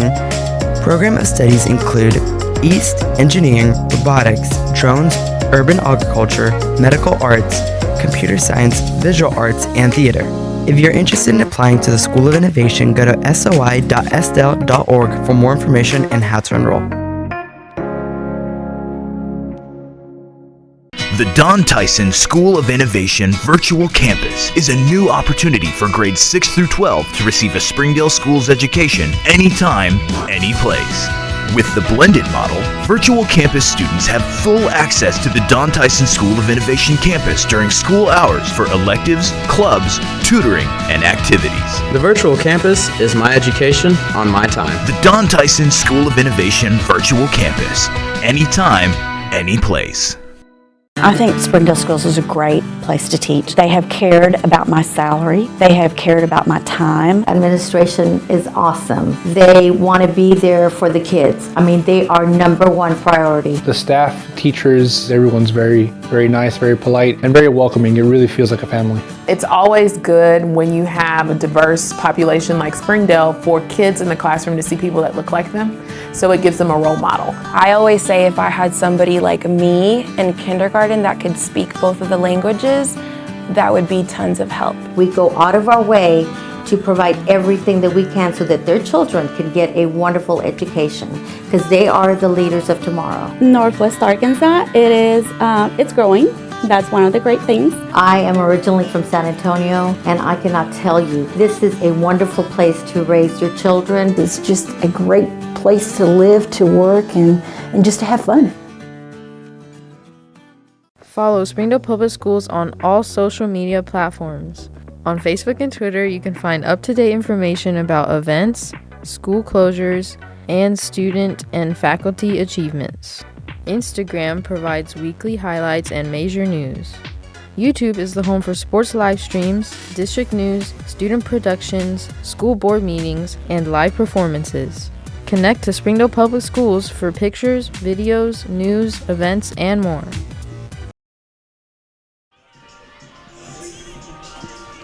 Welcome back, ladies and gentlemen. We have another 40 minutes left in this matchup between Springdale Varsity Bulldogs and Bentonville West Wolverines. Springdale is currently up 1-0 with the goal from Jose Vega.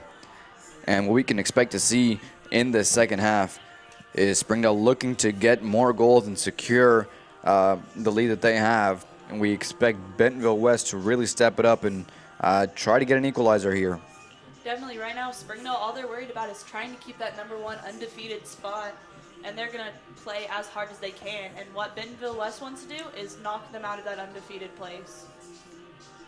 Bentonville West, along with every other team in their conference, Springdale's really, really going to have to keep that in mind every single time they play, realize that they have to keep their composure. That's really what's going to come down to. They've already played every single one of these teams. They've beat every single one of these teams. So for them just to maintain that is what's going to be most important. Bentonville deciding to kick the ball forward, something that we haven't seen yet out of any team. Seeing West do a little bit more of what we would like to see in the first half, a lot more composed play, looking for passes.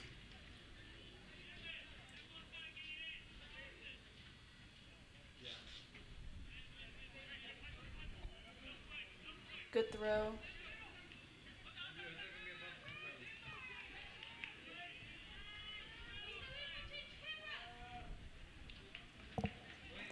It's going to be yet again another throw in for Springdale. Erwin Sotero picking it up.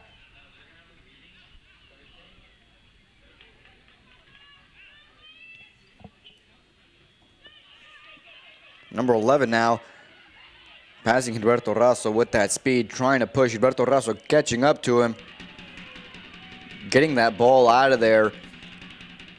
Now that's very, very skillful defending there, having to come back from a position behind the player, sliding and only getting the ball. That's very, very important.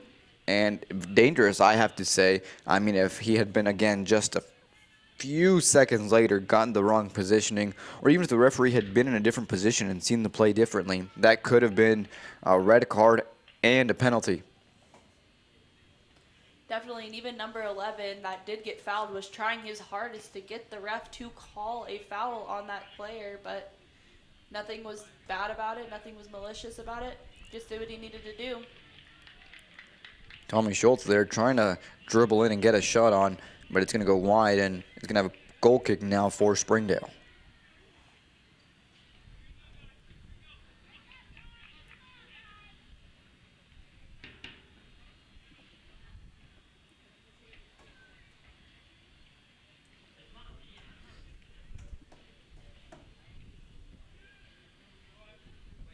Once again, we see Springdale using those shorter plays out of the back.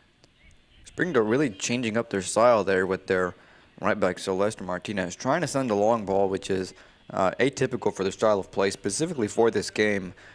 They started off the first half doing well, and they were passing the ball and moving, and it was working well for them. And now they're deciding to change it up a little bit. They maybe just want to get that second goal in to try to cement the lead a little bit more, but honestly, I feel like it would have been smart just to try to keep that ball and play it short, because a lot of times I feel like you have a lot of better opportunities playing a short ball than you do trying to play those long balls. Danny Maldonado, they're getting the feet off of a Bentonville player, taking a shot. It's going to be just a little bit wide there, but great fight for the ball there from Danny Maldonado, cut and a shot.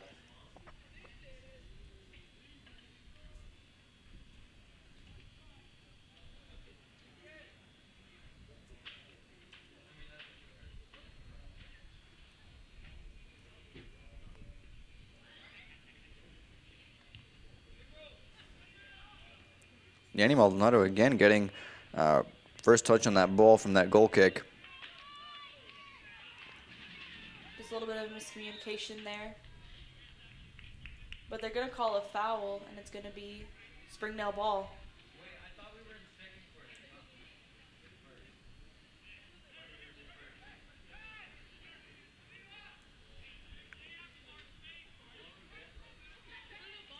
Jorge Avalos, who's going to be taking the free kick from the 50-yard line, sending it a deep ball there. Springdale trying to get a header on that. Ethan Stockdale is going to be getting last touch there.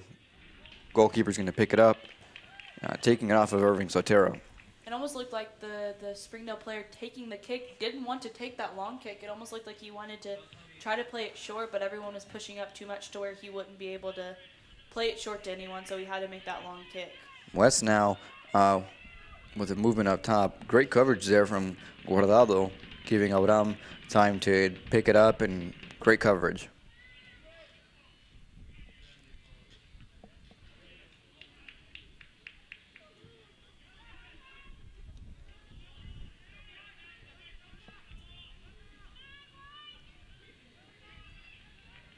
And something I just noticed about the Springdale team, one thing I really like about their play is they choose their battles very, very wisely.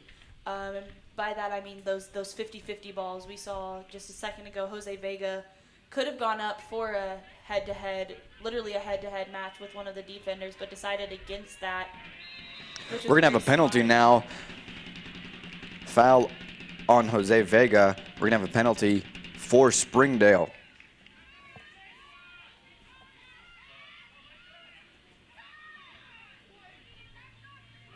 If I had to take a wild guess, I'm going to guess that Jose Vega is probably going to be taking the penalty kick.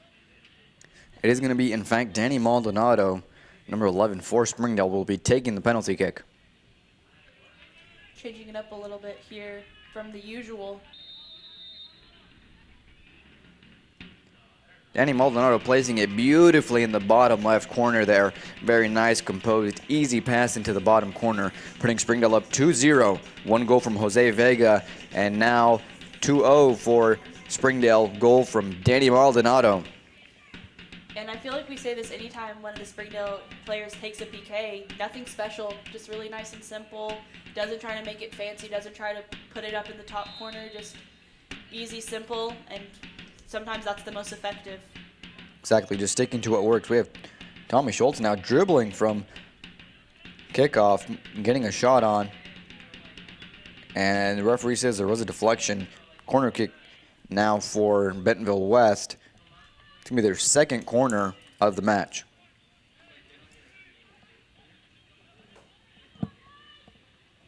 Now we're going to have to see how Bentonville is going to react to being down 2-0.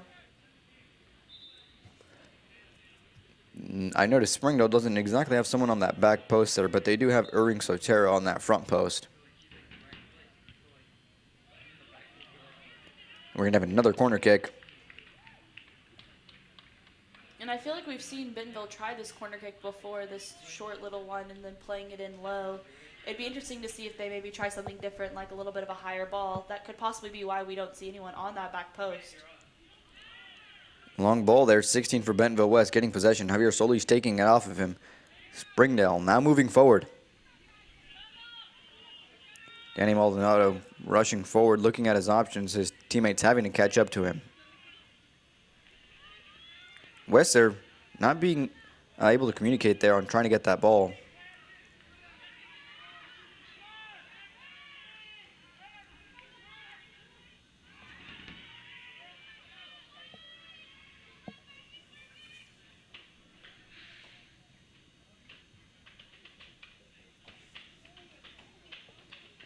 The execution from Springdale that I'm seeing from their ball passes and really just their composure of play really isn't the same from what I was seeing in the first half. And that's something that Springdale is really going to have to maintain. They're going to have to maintain that same play and quality of play. Definitely, it almost feels as if they're playing a little bit more rushed than they were in the first half, which actually surprises me considering that they're up 2-0 now. A lot of times I would be thinking that they would be playing, quicker in the first half when they were still tied 0-0. Really now with a 2-0 lead is when you have to compose and make sure that you're not giving up any silly fouls or plays that could be taken advantage of.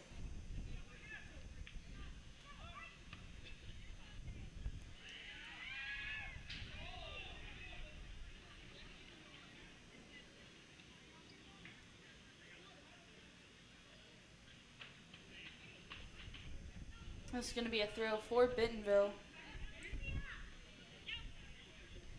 Long throw there. Jorge with a good save, setting it up for a throw instead of a corner kick.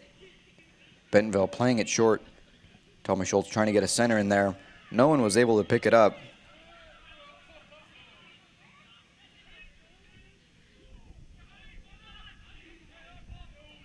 Springdale now on the offensive attack. Irving Sotero pushing up. In front of him, he has Jose Vega and Nelson. Jose Vega now playing to Irving Sotero. Irving Sotero. Great defensive move there from Bentonville, sliding in at just the right time, taking the ball off of Irving, who would have had a clear shot. It's really nice to see the quality of the defending. I mean, a lot of times sliding in like that is one of the hardest moves in all of soccer because you have to time it just right to make sure you get the ball and not the player. But we've seen it from both sides really, really well executed tonight. Eduardo Razo with the perfectly timed clearance. Springdale moving forward. Jose Vega with the ball. With support, he has Nelson Barroso and Danny Maldonado. Jose Vega with the long shot and another goal there from Jose Vega. And that's going to put him, keeping him consistent with his goal average per game. Jose Vega's second goal of this game alone. Springdale is up 3-0 with 30 minutes left in the second half. And honestly, I'm going to be completely honest with you, that was too easy for Jose Vega. There was nobody on him, just a good, hard, simple kick. And honestly, just the Bentonville team just needs to really get a little bit more together and figure out what they need to do to try to keep that defensive level up. I mean, with a player like Jose Vega, there isn't too much you can do besides just try to defend him. But if he has an opportunity, you better bet he's going to take advantage of it, and that's exactly what he just did. He saw an opportunity for him to take a shot. He saw that the Bentonville players were opening up to try to close down the pass. And they're going to call that Bentonville West ball. The one thing that this Bentonville West team can't do is get upset and try to play a little bit more aggressively, I guess would be the best way to describe it. They still need to keep the intensity up, but they don't need Long to shot there from Tommy Schultz, way outside, 15 yards out from goal. That's going to be a great, great shot from Bentonville West, sending it over Abraham Cordero. You really can't ask for much better than that. That's a great play shot, great power. Bentonville West coming back in, putting themselves on the scoreboard, now down 3-1. And that was a really nice response to Jose Vega's goal. Both very similar types of goals, and it was really nice to see that Bentonville is going to keep that intensity up and keep shooting and trying their hardest. Absolutely. Just 15 seconds after Jose Vega's goal, Bentonville West comes back with one of their own, and that could be the goal that really gives them that motivation to keep on going and get some more. Jose Vega, though, being substituted off for Rene. Now, Rene Recinos, he would be a great, great substitution for Jose Vega. He usually starts the game, but for whatever reason, he wasn't able to start the game today. But he's a very, very quick player, very technical. So if there was going to be a player to replace Jose Vega on the field, it would be Rene. I definitely agree. He's really well on and off the ball. He's takes really good shots, and I feel like he's going to definitely have an impact on this game.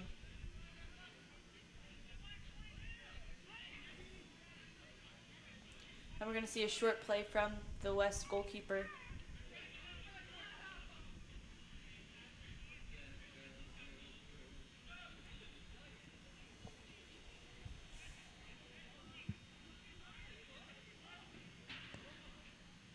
Javier Solis looking at his options, playing it back to number 5, Jorge. Jorge looking, sending a deep ball there, seeing Irvin Sotero. Javier Solis coming on that right side, getting possession, not being able to get past Bentonville West's defender.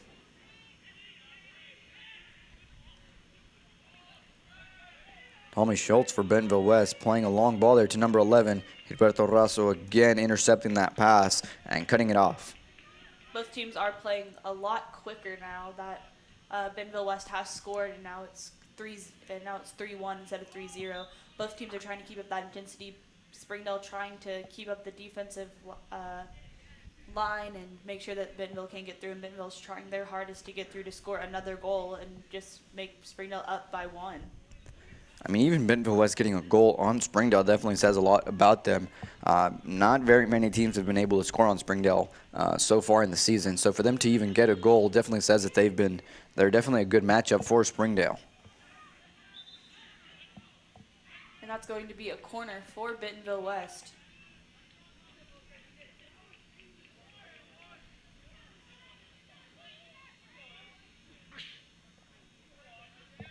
And it'll be interesting to see if they decide to do another short corner or if they're going to try one of the longer corners that they've tried last time. And it's going to be another short corner there with the same play almost, but it's going to be another corner kick.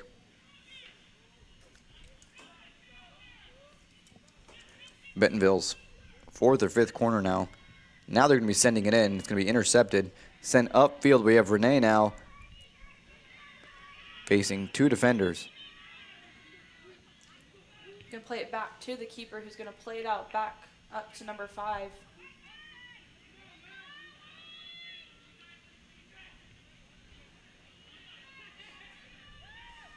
Ethan Stockdale taking possession of that ball on that left side of the field. Trying to get play up top, but it's going to be sent out of bounds.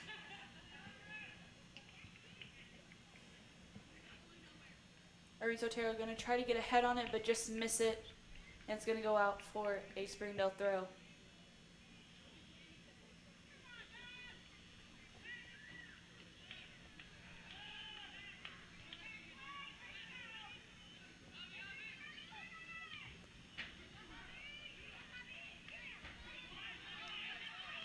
West now moving forward.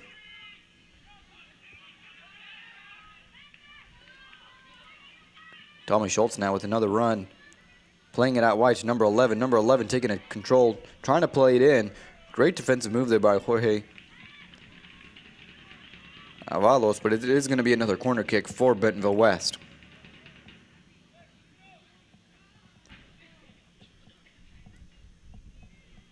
It doesn't look like they have anybody coming out there short, so maybe we'll see a bit of a longer kick.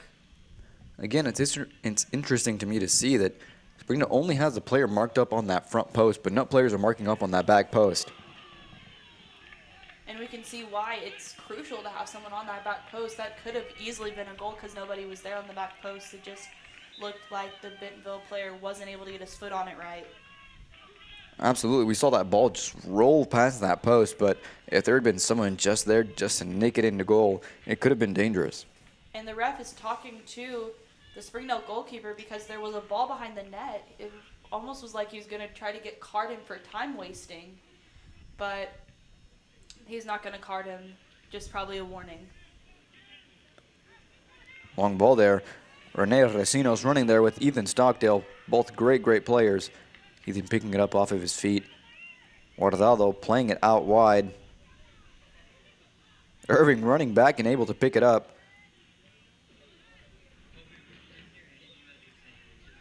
And they're going to call that Bentonville ball. We have a dangerous play here. Again, we see there time and time again, Gilberto Razo has proven himself as a center back who is very patient, smart, and timely whenever it comes to defending. He saw that player was going to give a pass, and he put himself right in the way of the pass, and he stopped it, and it could have been a very dangerous play, seeing that Bentonville West's number 10 was open on this right side, and he could have just knocked it in. And we're coming up to about 23 minutes left in this second half. Bentonville only down by 2, plenty of time to come back and tie it and possibly take the lead.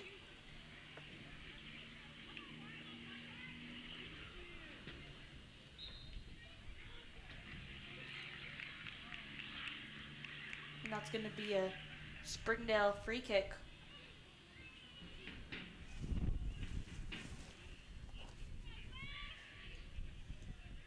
That's one thing I was talking about a little bit earlier, is that both of these teams just need to make sure that they're not going to start giving up unnecessary fouls. That was just kind of the Bentonville West defender just kind of grabbing at the Springdale player. Long ball there. What a wonderful goal there from Nelson Barroso. That's a long ball sent out there from well over 30 yards out. Sent into that top left corner, putting Springdale up 4-1. I really am left speechless. That was a very beautiful, well-timed hit ball. Definitely, and I mean, there's really, like you said, speechless. There's nothing you can really say about that, just how good and precise it was.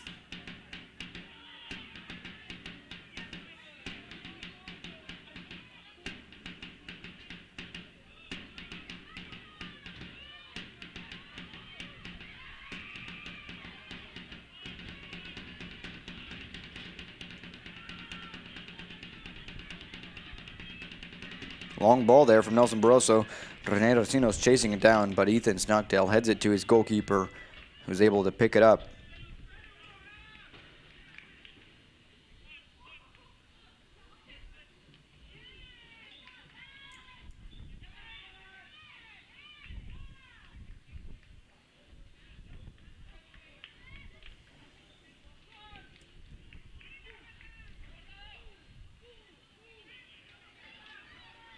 And that's going to be a throw-in for Springdale in a dangerous area. Bentonville players just trying to run back as fast as they can to try to get there.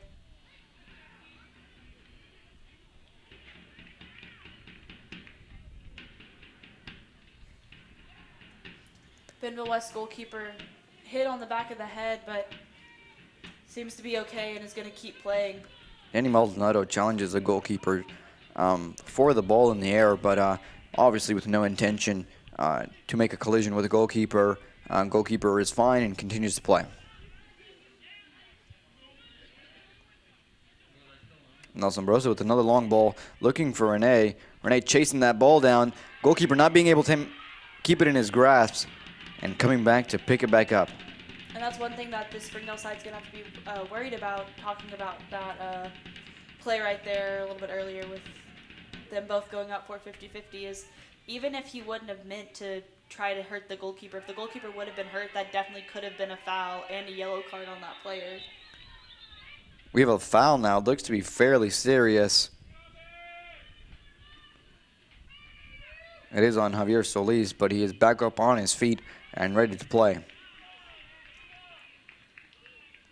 And that's right there what we like to see, Javier Solis shaking hands and giving his hand to the opposing team, showing that there are no hard feelings. It's just part of the game, but a foul will be.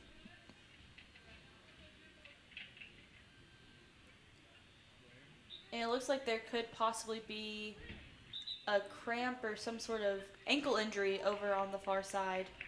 Rene of Vecinos will now be coming off for Johnny Miranda. And now they're just going to play the ball back to the keeper because there was no real foul there. That's just part of the sportsmanship. If the play has to be stopped and the other team did have possession, you just play it back and give them position right back.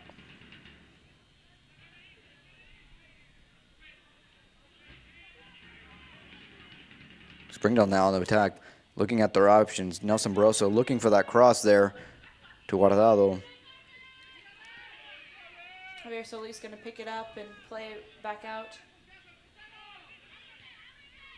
Back to Javier Solis. He's going to carry it up the field, play it through. Seems to be an unlucky touch there.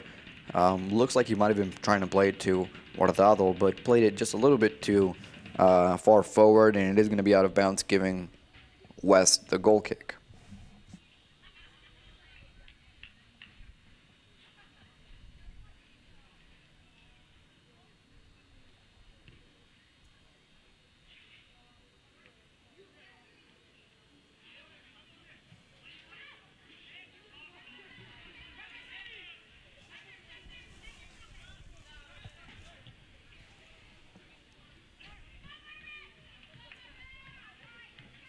Just about 18 minutes left in the second half of the game.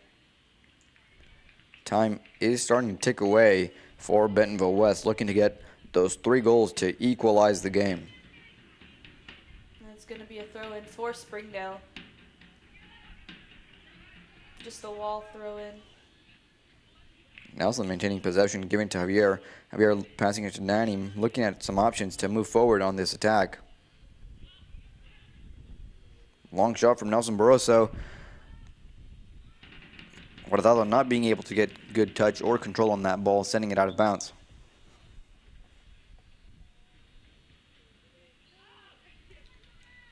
It is, in fact, going to be a throw-in there for Bentonville West. It looks like there's going to be a substitution, possibly, for this Bentonville side. As well as the Springdale side. We have Nelson Barroso coming off and Ruben Ayala coming on for his substitution.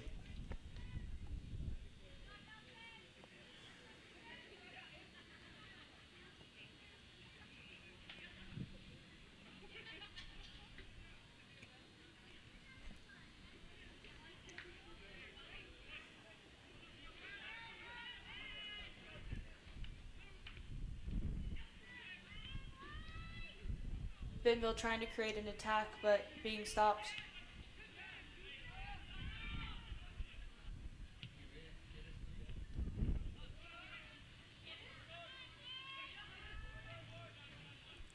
Jorge moving to the center of the field to get possession, playing it out wide to Joel Guzman.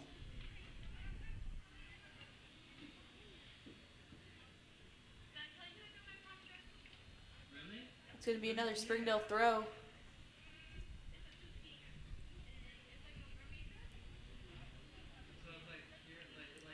We're going to have a corner kick now for Springdale. Springdale's 3rd corner kick, I believe.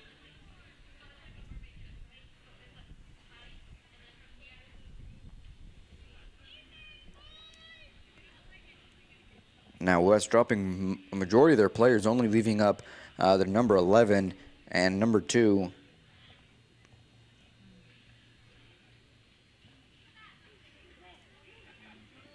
It's across there. It's going to be picked up from Bentonville West. Javier Solis getting possession and taking a shot, sending it way past the net, and it is now going to be a goal kick.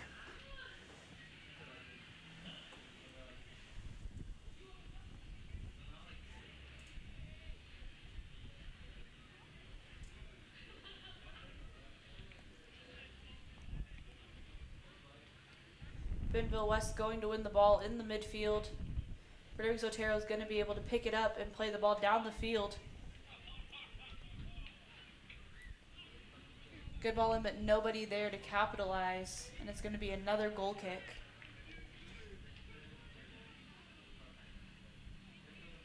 This time, number 15 for Bentonville West is going to take the kick.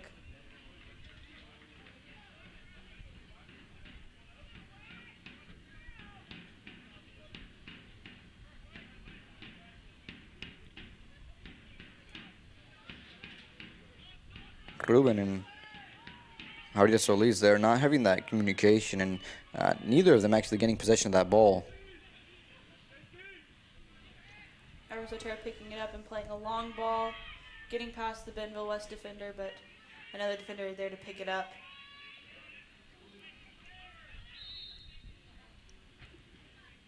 And they're going to call a foul on Springdale. Up top for Springdale, we have Marvin Gonzalez chasing those balls up top that Irving Sotero has been dishing out to him for a good portion of the game now.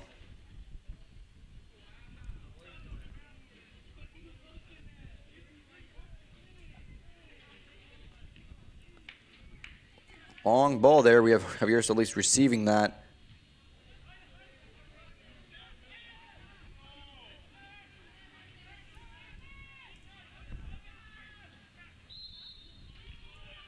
We're going to have a foul now on Bentonville West for Springdale.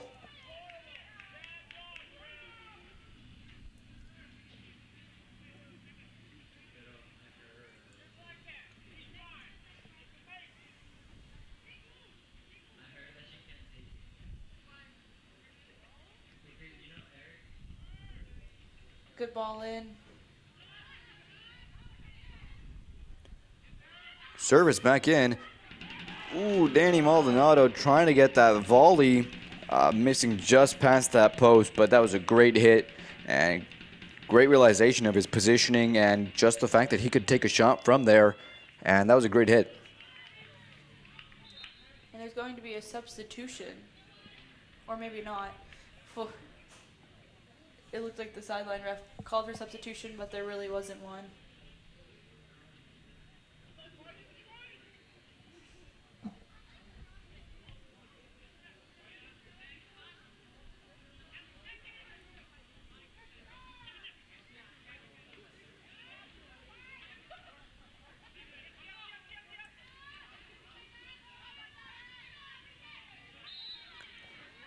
We're going to have a foul now on Springdale for Bentonville West. Now this is where we see both teams getting a little bit aggressive towards each other. Both teams, Springdale just trying to make it to where Bentonville doesn't get another goal, and Bentonville trying to get that other goal as best they can. Sometimes they can get a little bit scrappy, and it's nice to see that the refs are trying to keep the intensity and down to a minimum. We are going to have some substitutions now. We're going to have Joel Guzman coming off and Jesus Aldaco coming on the field, as well as Johnny Miranda making his way onto the field, as we have Guardado coming off. Once again, Beeler's trying to put in those fresh legs for the last 11 minutes of the game.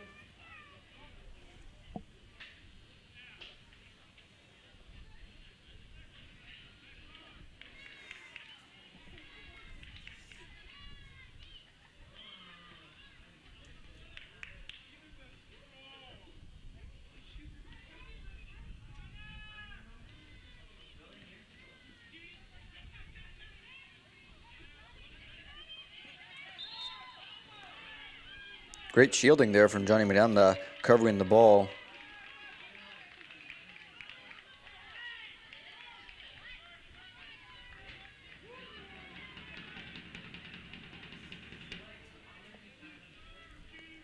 We're going to have Jorge try to cross the ball there on the field.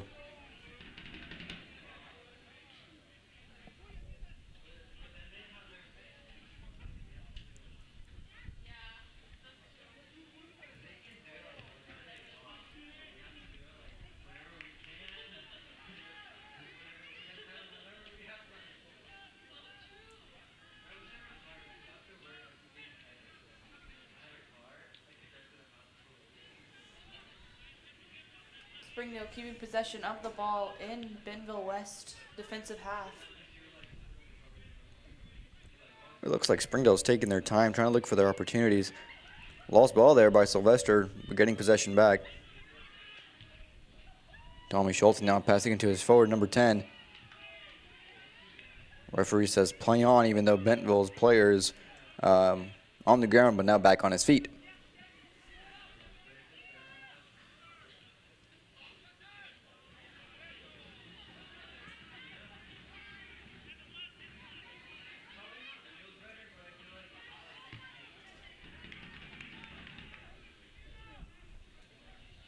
Great pass there from Irving Sotero with the back heel to Jesus Aldalco. A little bit of class there. We are now left with less than 10 minutes left in the second half before this match ends. We still currently stand with Springdale up 4-1 against Bentonville West.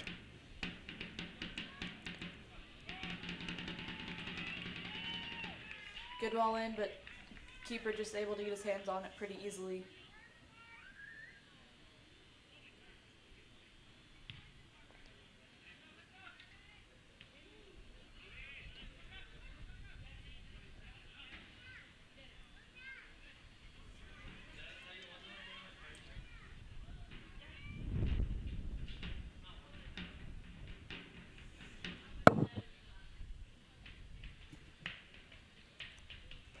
Throw in for West here, seeing what they can make out of the short plays, but Irving Sotero putting pressure on those players. West with the long ball there. Number 24 for West not being able to get a good hit on it, and it will be bouncing out of bounds, giving Springdale the goal kick. More substitutions now. We have number 17 coming on, Jose Gonzalez for Danny Maldonado. We also have Alan Marquez coming on, replacing Gilberto Razo.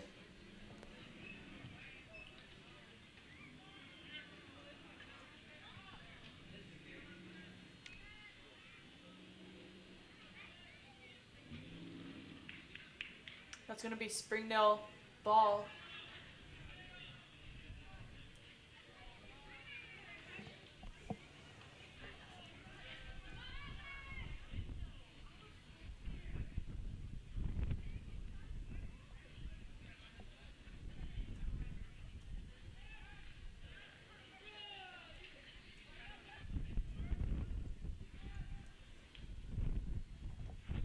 Springdale trying to get it out of harm's way, but passing it out of bounds. Bentonville West now with a throw-in.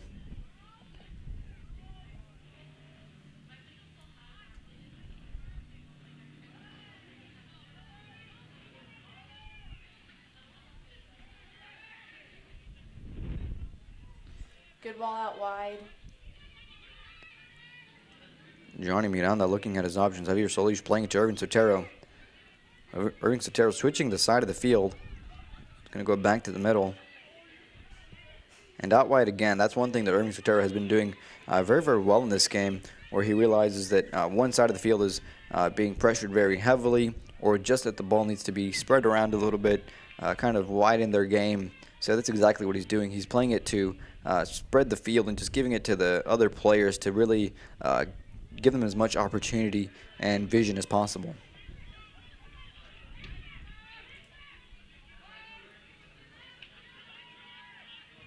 Long ball there from Tommy Schultz. Number 10 from Bentonville West slipping and not being able to compete for that ball.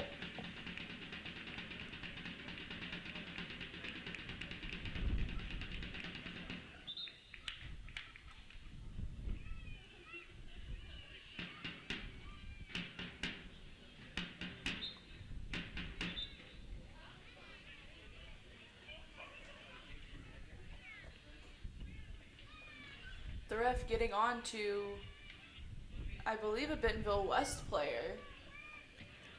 Yeah, I'm not too sure there who he was talking to, but he definitely was talking to one of the players, letting them know that something wasn't right, that he didn't approve of something that they were doing. So he made sure to correct that, which is important in these types of games, especially for high school students, to really keep the composure and just play the game.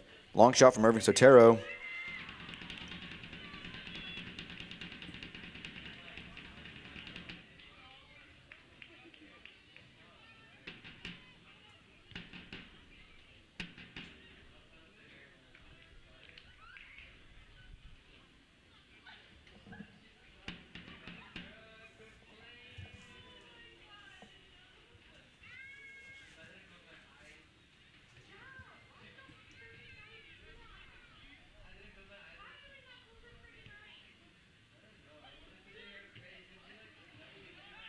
Javier Solis going to pick it up in the midfield, dribble it down, and keep. Marvin Gonzalez looking at his options, playing it out wide to Jesus Aldaco. Great passing and moving there from Springdale, looking at their options. Long cross there from Ruben Ayala, picked up by Ethan Stockdale and headering it out. Just about 4 minutes left in this game. We're going to see if Bentonville West will be able to capitalize on anything and go up and get another goal. A little bit of a missed touch there. Irving Sotero trying to get control of that ball and it bouncing up and just tapping him there on the nose. It's definitely uncomfortable, I can tell you that.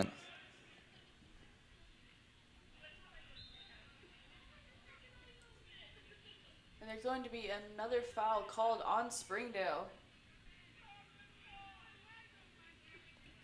Number 24 just having a difficulty getting up. Looking like he's been hit pretty hard. Irving Sotero there trying to dribble past, and 24 looking like he was just a little bit late. And Irving Sotero seemingly making contact with him. Referee's going to call that a foul. And number 11 will be taking a spot on the field.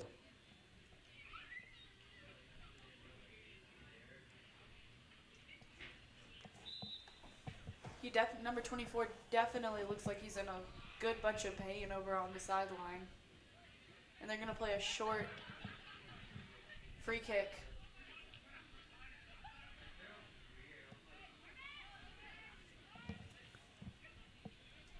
Marvin playing it out wide to Johnny. Johnny trying to take on a couple players, but not being able to get past them.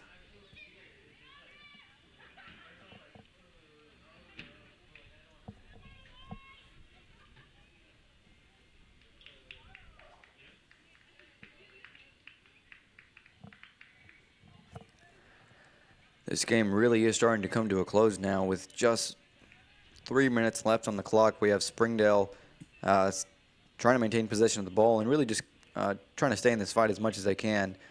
And Bentonville still fighting to get a couple of goals. We have Tommy Schultz here dribbling that ball as much as he can, trying to get a shot from distance. Not enough power, but Abraham Cortero is going to pick it up with no issues.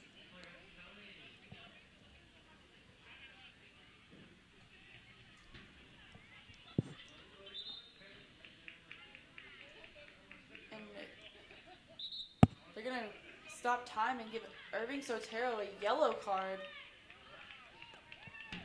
Seems like he might have been talking back to the ref or something to that effect. I didn't see anything. That would have to be my guess. Reasoning isn't too clear here, but Irving Sotero will be substituted, having been issued a yellow card.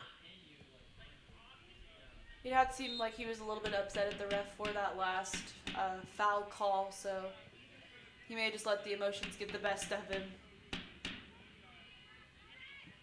Just about 2 minutes left in the second half. Love to see if Springdale can get another goal or if Bentonville West can capitalize and get another goal.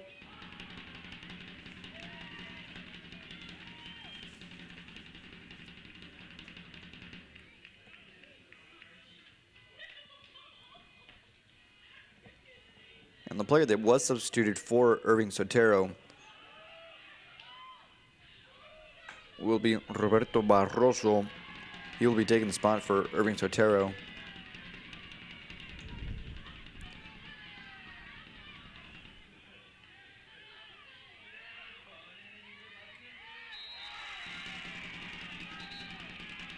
we're going to have a very intense play there. We're going to have Bentonville grabbing on to number 17 for Springdale, Jose Gonzalez, and having some unnecessary grabbing and putting him on the ground, which is going to result in a yellow card, of course. And we're going to have a free kick now for Springdale.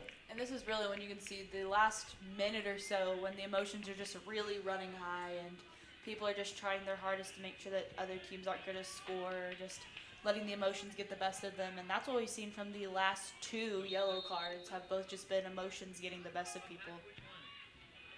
Ruben Ayala taking the free kick, sending it out of the stadium, actually.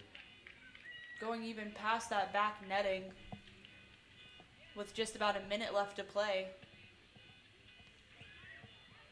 This could be the last attack that Bentonville West has. And Javier Solis picking up that goal kick.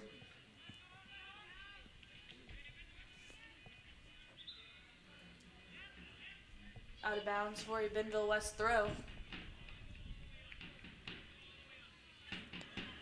Now this is going to be the last offensive from Bentonville West, who's going to try to pass it, and there's going to be some miscommunication there.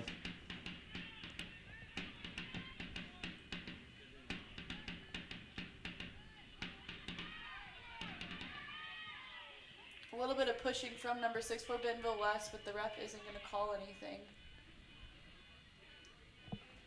Just about 20 seconds left in the second half.